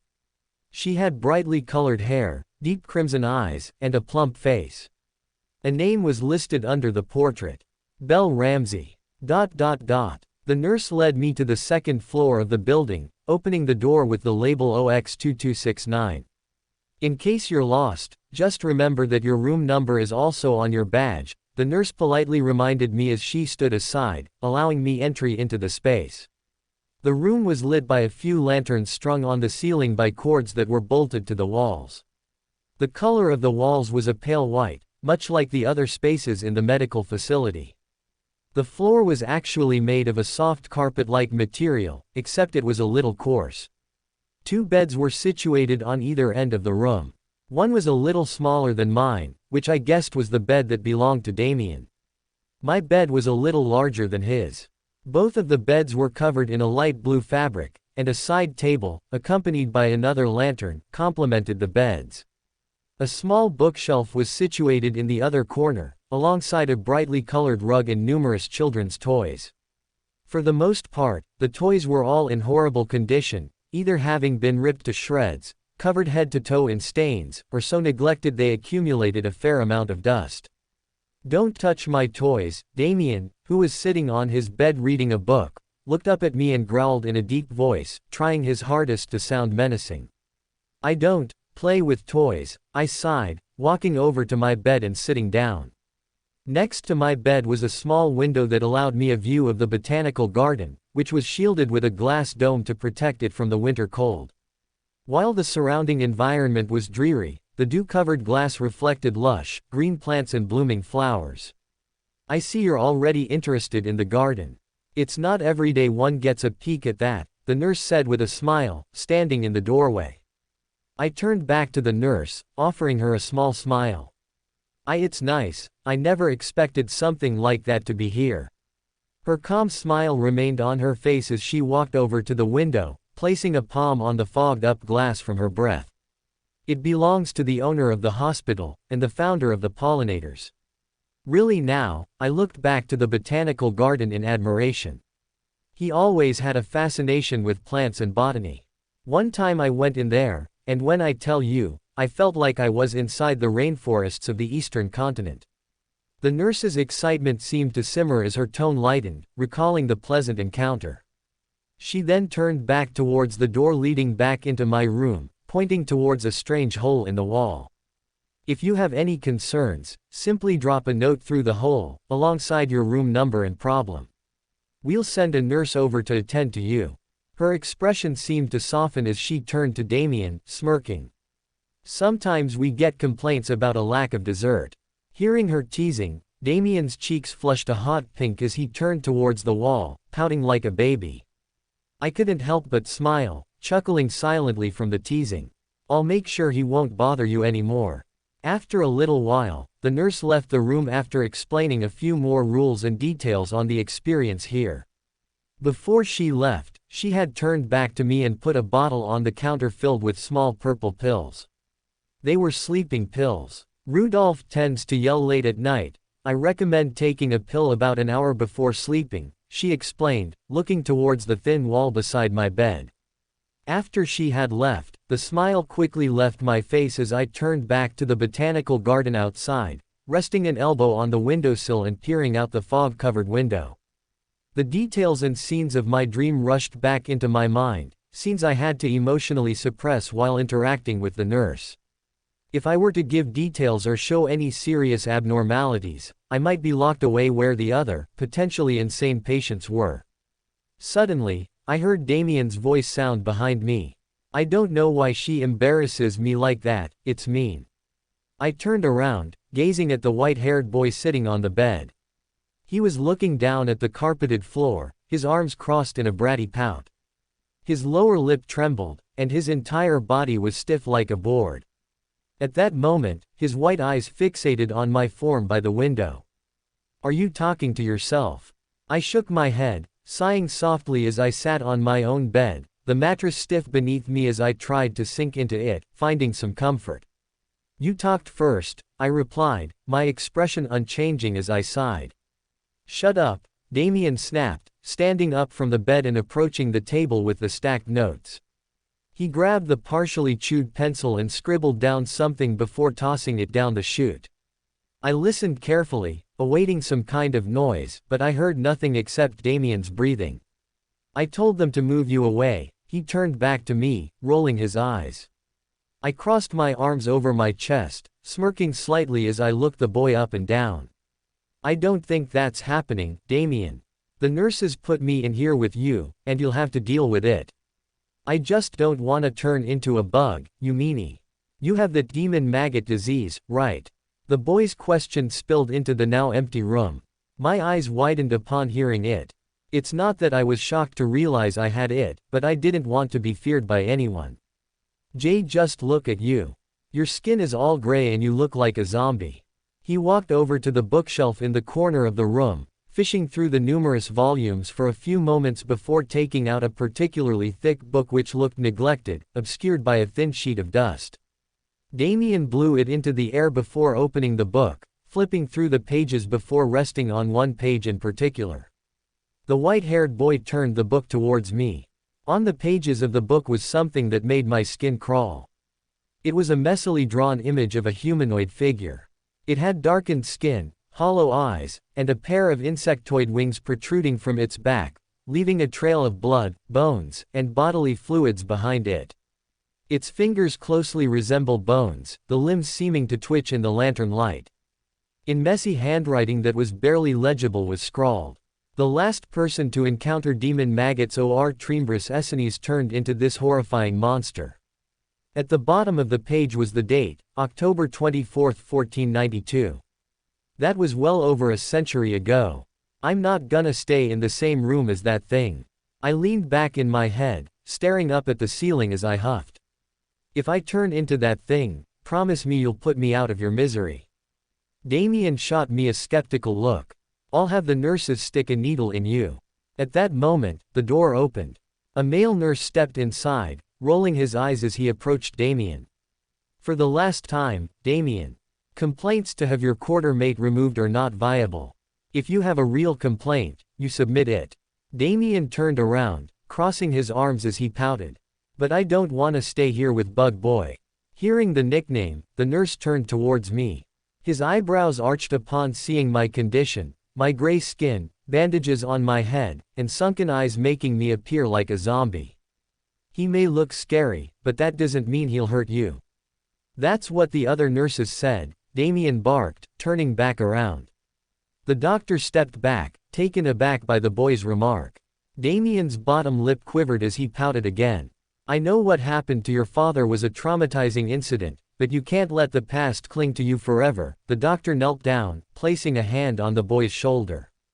In an instant, he slapped it away and walked over to his bed. Damien rolled over on the sheets, planting his head into the pillows. Shortly after a period of silence, his body began to tremble slightly. Soft cries and whimpers echoed through the room, barely muffled by the thin pillow. The male doctor sighed as he stood up, looking back at me. "He loves to cry, at this rate we should put him down."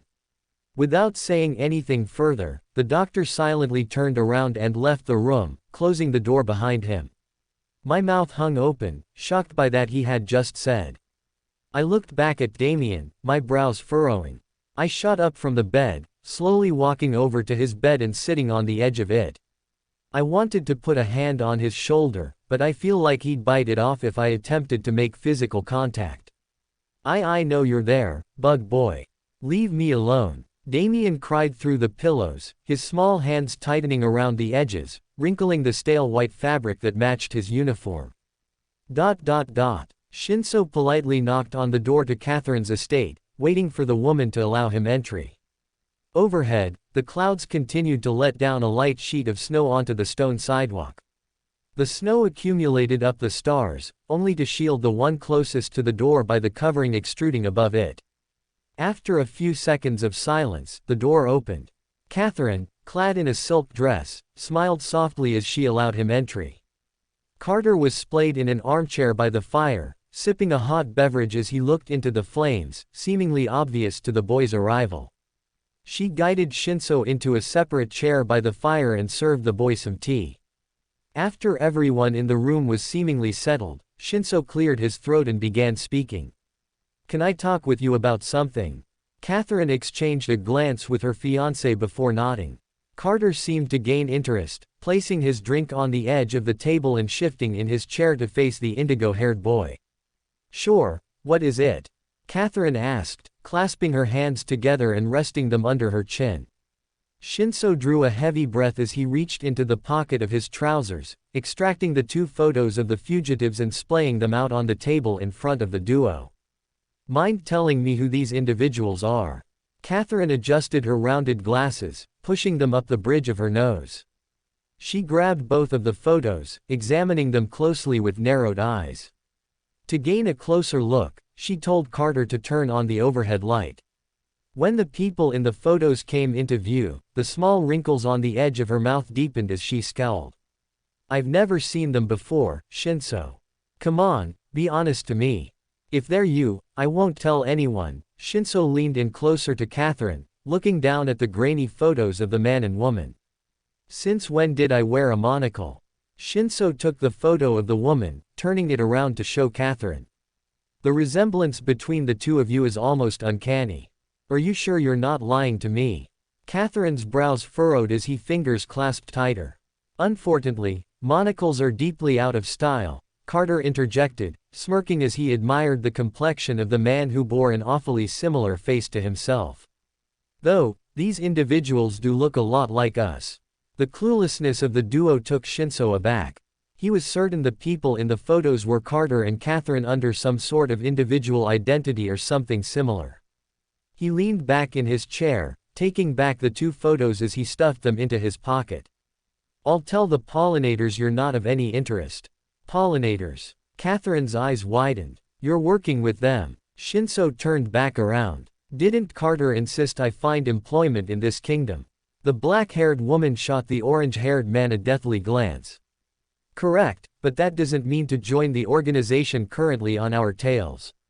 Maybe I could tell them not to arrest you." Shinso shrugged his shoulders. Catherine reached out, her hand clasping around Shinso's collar. "You can either have us finish you off, or you can leave the organization for good." "Finish me off." Shinso's voice lowered to a whisper. Catherine's eyes flickered with a glint of malevolent purple energy. "We're not official seekers, we're wanted fugitives. We may not be the people in the photos, but we did steal the potions to give them to you, and we do insist on protecting you." She leaned in even closer, her breath tickling Shinso's ear. "And if you dare to inform them of our whereabouts, we will hunt you down, alongside your other friends, and make sure nobody threatens us again." Catherine's usually maternal voice carried a bitterly cold edge to it, deeply uncharacteristic of herself. Carter, who was watching from the sidelines, glared at Shinso with a gaze deeply contrastant of his usual eccentric personality. "And if you do manage to find the people in that photo, you will tell us where they are." In the dim light of the fire, Shinso spotted something metallic hanging above the fireplace. It was a pair of blades locked behind a glass covering. The blades were riveted on one side, made to easily cleave into flesh and bone. The handles were made of a polished black wood with purple engravings dug within them. "And we won't hesitate to eliminate them." At that instant, a flicker of something else crossed Catherine's expression. Her lips twitched upwards into a smile as she let go of Shinso. "We could let you frolic with them, if you agree to our conditions." Shinso felt the petrifying fear leave his body the moment Catherine let go. He let out a shaky sigh, brushing his body off. "Yes, anything." Catherine looked towards the front door, before locking it with the flick of her wrist. "If you can find those two people for us, we'll make sure nothing ever hurts you." She leaned in closer to Shinso, but didn't grab him this time. "We entrusted you with this potion for a reason. If you were to digest your scale shifter potion and move on, sometimes, you have to do things you don't like." Her lips twitched again as she looked towards Carter, who was situated in his chair. His left hand was inside the pocket of his jacket. In the dim light of the fire, Shinso spotted the silver case of a luger. "You can stay with the pollinators as long as they don't interfere with our actions. We simply steal food every Tuesday." Hearing this, Shinso was overwhelmed with confusion. He looked around the rather elegant house and scoffed. "Your living situation says otherwise. I'd think a mighty king would live here." At that moment, the woman sighed and leaned back in her plush armchair. Her hand wrapped around the armrest, trembling slightly. The original owner of this house, someone who loved to mingle with those 2 times younger than himself, is buried underneath the floorboards. Shortly after, Shinso was dismissed from the house with a pit in his stomach, one that couldn't be ridden so easily. Knock, knock, knock. Shinso rapped on the door to Ayumi's apartment for a few moments before stepping back and leaning on the wall opposite her door. From within the room, he could hear faint rustling sounds and chattering, as if more than one person was present. Shortly after a faint pause, Mr. Ryujin opened the door, clad in casual wear. When he caught sight of Shinso, he smiled softly. "Hey there, I was just helping Ayumi recover some more." Shinso quickly recalled what he had learned from Ayumi during their brief encounter on the street. She was on her way to receive physical training from Mr. Ryujin. Upon recollecting everything, he calmly nodded in understanding, and looked past the man who closely resembled a humanoid dragon. His eyes widened when he noticed that most of the furnishings and accommodations of the apartment had been relocated, all stuffed into a corner. Somehow, even the beds had been moved. The curtains had been drawn, shrouding the room in a darkness that could only be permeated by the light of the hallway. In the epicenter of this reorganized room stood Ayumi, carrying a wooden stick with engravings on it. A piece of cloth had been tied around her eyes, disabling her from seeing anything around her. The boy slowly entered the room, a look of confusion smothering his usually stern and collected expression. "What's all this for?" Hearing the boy's question, Mr. Ryujin silently turned on the overhead light, and signaled Ayumi to lift her blindfold. The black-haired girl did as instructed, putting the red cloth aside and turning to the duo. Shinso noticed how her expression noticeably softened upon seeing him. Shinso couldn't help but awkwardly rub the back of his neck, smiling sheepishly. The duo watched as Mr. Ryujin strolled over to one of the bookshelves which hadn't been moved, his hands moving nimbly as he extracted a few volumes from the collection. Following this, he placed them on a table and gestured for Shinso to take a look. Shinso approached the table, enraptured as the man opened the book. "I went to the local library a few days back, and I asked for volumes specializing in mental and spiritual health." He grabbed one of the books, which had a bronze hardcover and was leather-bound with a built-in bookmark made of a short tassel. The cover of the book looked worn down from usage and time, but he could distinguish what the cover said without much effort. The doctrine of the Kachinese mindset was labeled in an extravagant lettering format. In the last 2,000 years, the Kachin Empire was the empire who loved war and fighting, Mr. Ryujin explained, flipping through the pages. In order to build the mindset of a warrior, one needed to survey not just their surroundings, but their primal instincts, and learn where they come from, and how to suppress them in combat. Mr. Ryujin's explanation seemed to go in one of Shinso's ears and out the other. What's that have to do with her healing? She isn't a warrior. Well, my friend, Mr. Ryujin turned from the book, slipping the makeshift bookmark into the page before closing it shut. It's all about reusing methods and interpreting them in a more positive light. The teachings I just described came from Emperor Morrigan, one of the leaders of the Kachin Empire. When I studied his philosophy, I couldn't help but feel starstruck on how many lessons he learned over the decades about himself and his internal self.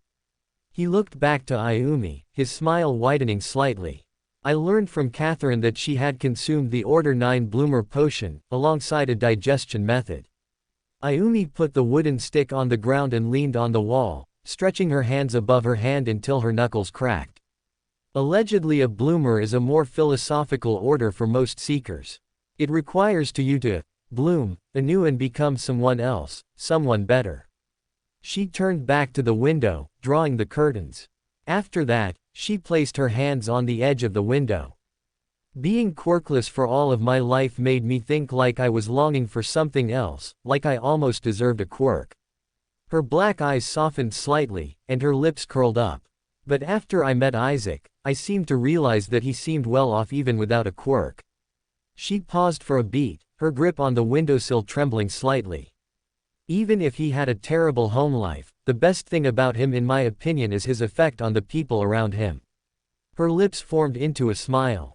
Sure, I learned he's inside a medical facility because he has some demon disease, but I know him well enough to know he doesn't cower away from his problems, he reflects on what happens and strives to be better. Ayumi chuckled softly, turning back to look at Mr. Ryujin and Shinso. Even if that may not be entirely true, I feel like I began to digest my potion the moment I met him, even if I never drank that potion to begin with. At that moment, Shinso felt a buzzing in his pocket. His hands instinctively dug into his trousers, before taking out the bronze pocket watch. He watched as the two hands of the clock erratically spun in violent, frenzied circles before pinpointing in Ayumi's direction. Shortly after this, the girl's eyes widened as if sensing something amiss. Wait, she whispered under her breath, looking towards the wooden stick on the other end of the room. Suddenly, the stick flew in her direction. Ayumi ducked instantly, narrowly avoiding the sudden assault.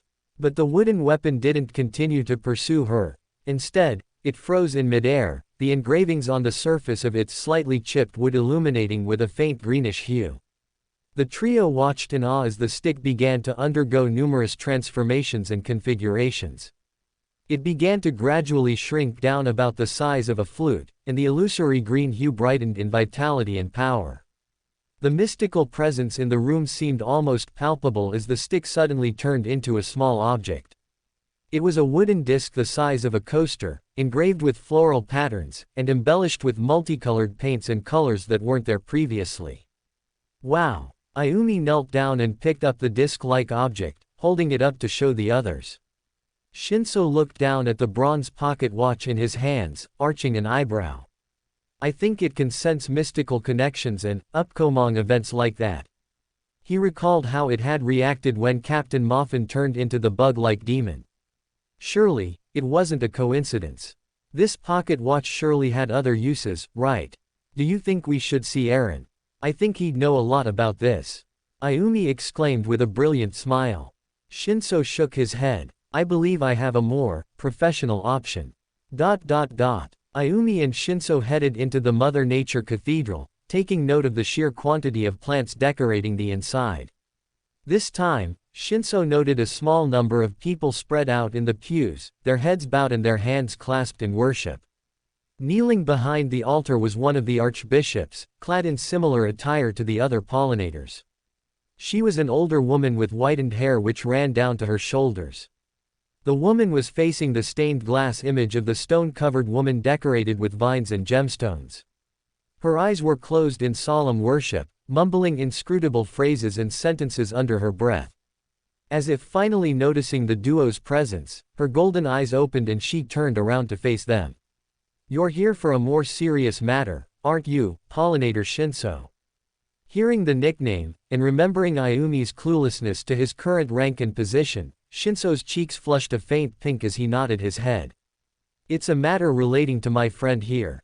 The white-haired archbishop turned to Ayumi, smiling softly. "I'm only the archbishop. I make sure everyone here is doing their job correctly, so I can't attend to her." The woman's gaze shifted to the people in the pews, before clearing her throat. "Those in worship, the mother of all things hears your solemn pleas. Depart from us now." Following that, everyone in the church except the trio stood up, bowing in unison to the stained glass mural, before silently departing.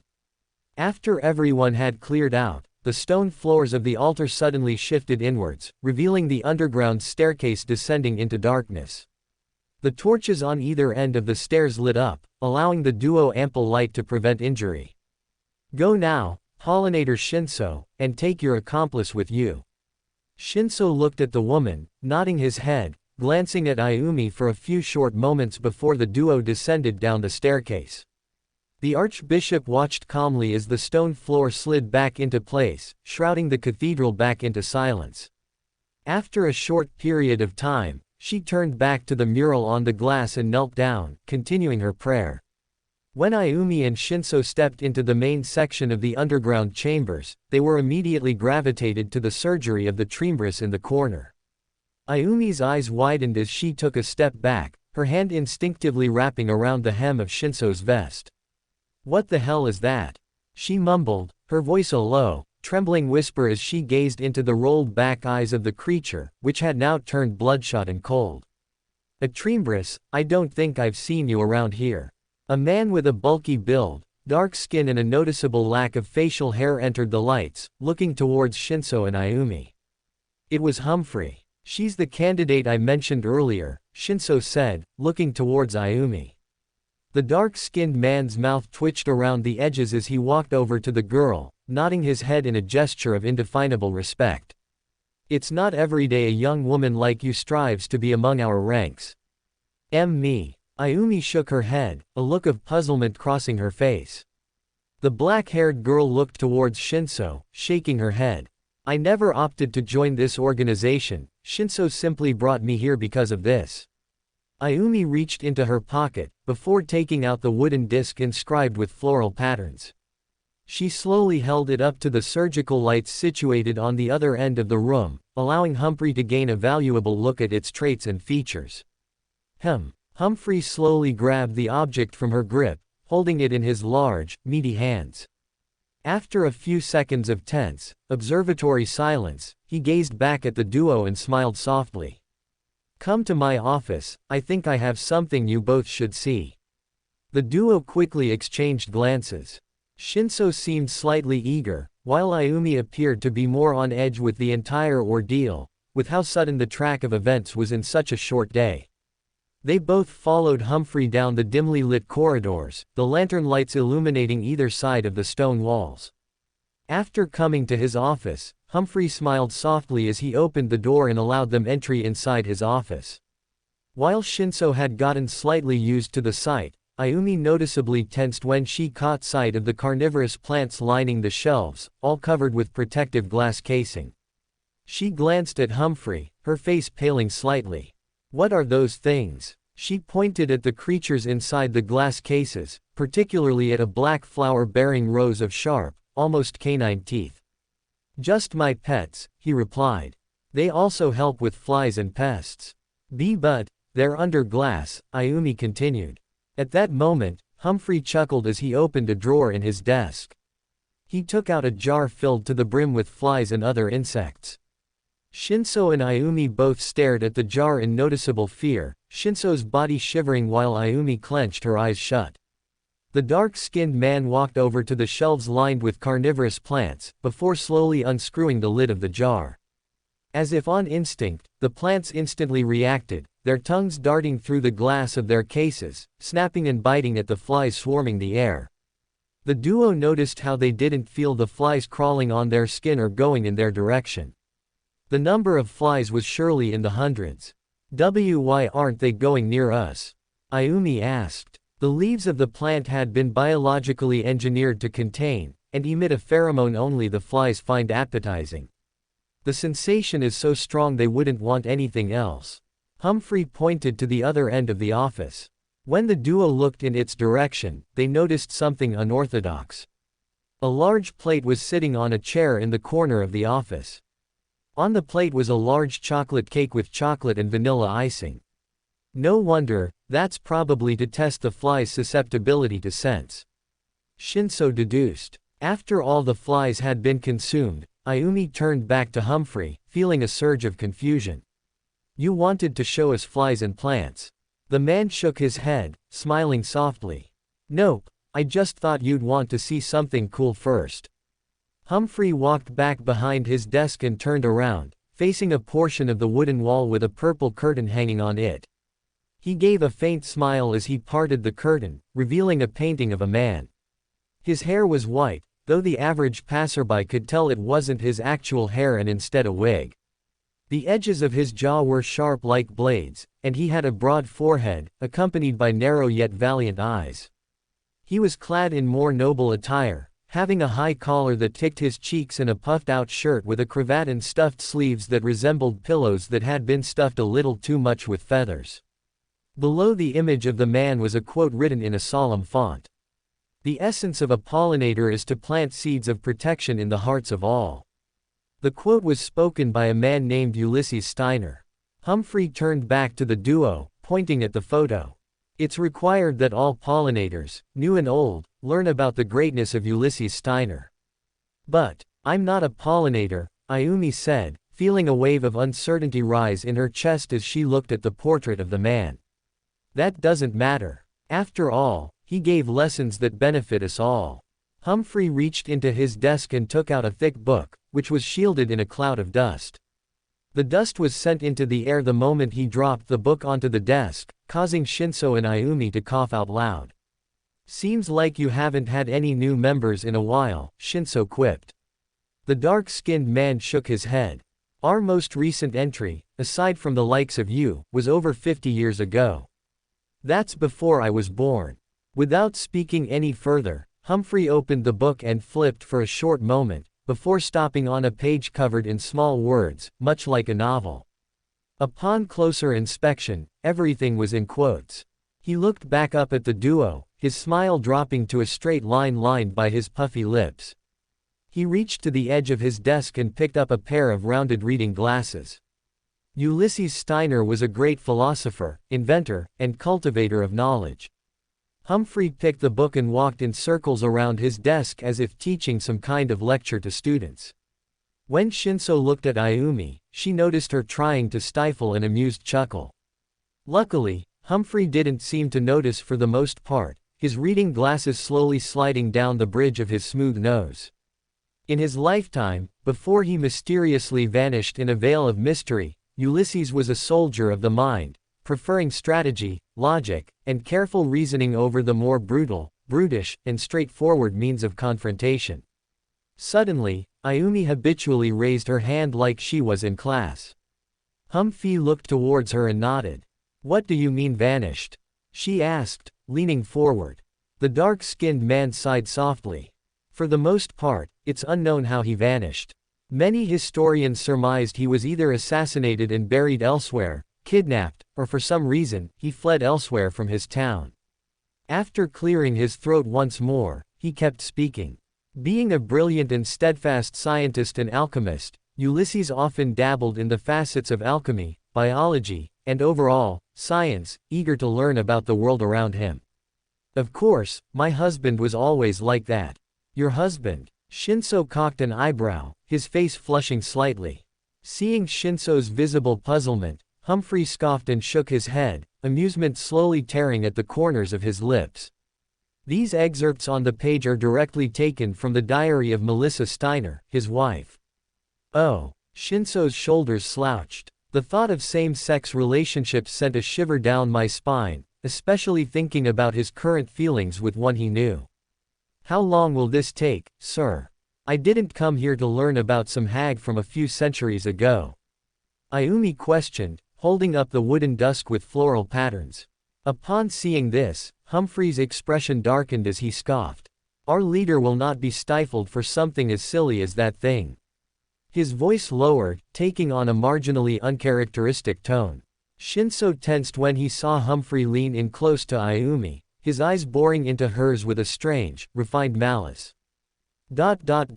I didn't try to talk to Damien the rest of the night. Eventually, the sun began to set over the mountains. The night out in this region was a lot darker than other nights. The overwhelming pollution from the uncountable number of smokestacks puffing out thick black smoke obscured any stars in sight, alongside the crimson moon. When I looked outside, I could only see an environment of pure, inky darkness devoid of any features. We wake up at 8 a.m. every morning to work downstairs, Damien suddenly said, wiping the tears from his eyes as he leaned back on his pillow, looking directly at me.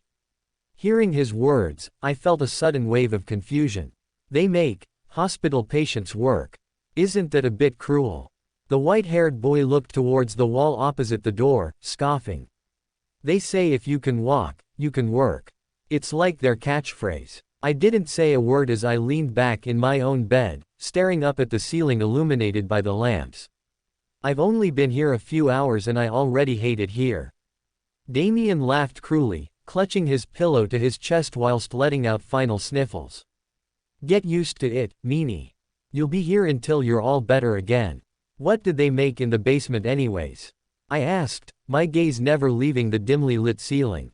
Lots of stuff. But the majority of people work on alcoholic stuff. Others work on candles and wooden things. I think this place isn't a hospital, but instead, some kind of factory. I leaned up in my bed, looking towards Damien. In the low lighting, the bags around his eyes made him look like a phantom or a zombie of some kind. His white hair kinda reminded me of a ghost from another era, or a person at least 50 years older than he was. Do you think I'll have to work down there? This demon disease is something we don't know much about. At that moment, Damien crossed his arms over his chest, pouting. His brows furrowed, tilting inwards above his small, round nose. I bet you won't, bug boy. Your little disease might get everyone sick, and they'd all turn into bugs and infect this place, maybe even the entire kingdom. He looked back up at me. At best, you'll probably have to deal with conditioning instead. Didn't I already undergo conditioning? I asked, feeling a small wave of nausea and puzzlement cross over me. The young boy shook his head as he stood up, approaching the small closet in the room. He opened it and took out a pair of navy blue pajamas. I don't know much about it, but I heard they just tie you to some fancy chair and zap your brains out until you're cured or something. Hearing the boy's words, I gave him an awkward smile, followed by a chuckle in an attempt to lighten the mood after that information. Damien continued to speak, his lips curling up into a devilish smile.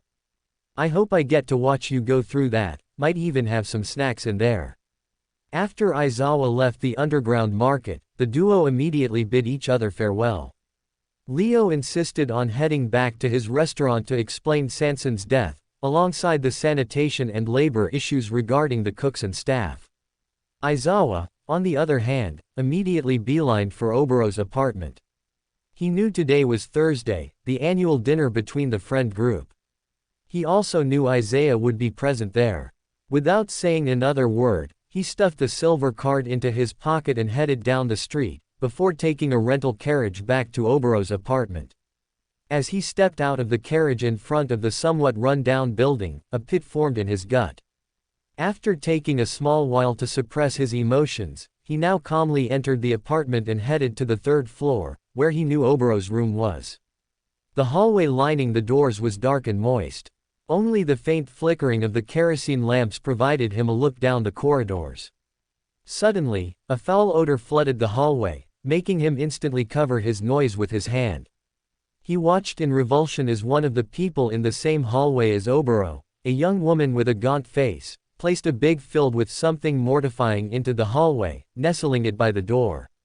Upon a brief yet closer inspection, Aizawa learned that it was feces. Don't these apartments literally have toilets and plumbing? Or does this woman have stool issues that the toilets can't bear to flush? Without thinking of the matter any longer, the man hurriedly made his way to Oburo's apartment room and opened the door. The warm, homey scent and feel of Oburo's apartment flooded into the hallway, before sealing back abruptly the moment the door shut behind him. For your first dinner here, I'm surprised you remembered and bothered to come so early.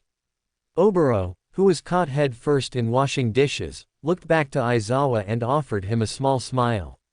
Aizawa coughed in an effort to hold back his current emotions, and offered Oburo a smile back, though his was a lot less meaningful and twitched on the edges as if wanting to collapse at any given moment. He made his way to the area by the fireplace, sitting himself down on the sofa facing the warmth of the roaring flames.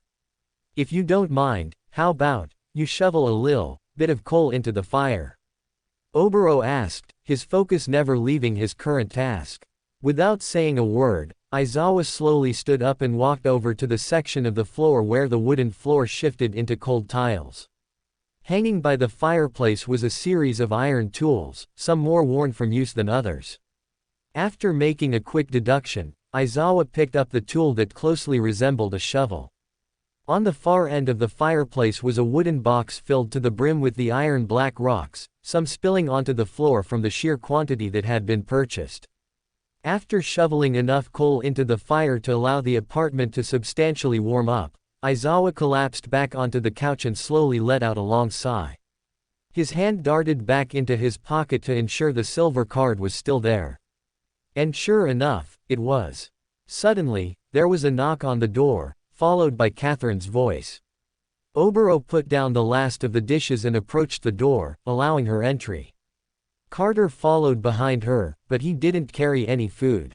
I apologize if this meal isn't the best of quality, I hate to admit it, but I forgot today was our little dinner. Catherine, who carried a small dish of something covered by a towel, walked into the room and placed it on the large table by the window. Hey, someone's quite early. Carter's usually eccentric voice rang across the apartment, startling Aizawa, who was locked in a daze with the card. He immediately stuffed it back into his pocket and turned around to face Carter, leaning back on the couch and nodding his head. It's best to be early than late, it's the only rational thing to do, honestly. After Oburo and the duo got everything situated for the rest of the guests, Eren and Isaiah entered the room without bothering to knock. Aizawa could quickly guess this had become a statement at this point, for the bond Oburo and his friend shared was unlike one he's ever seen.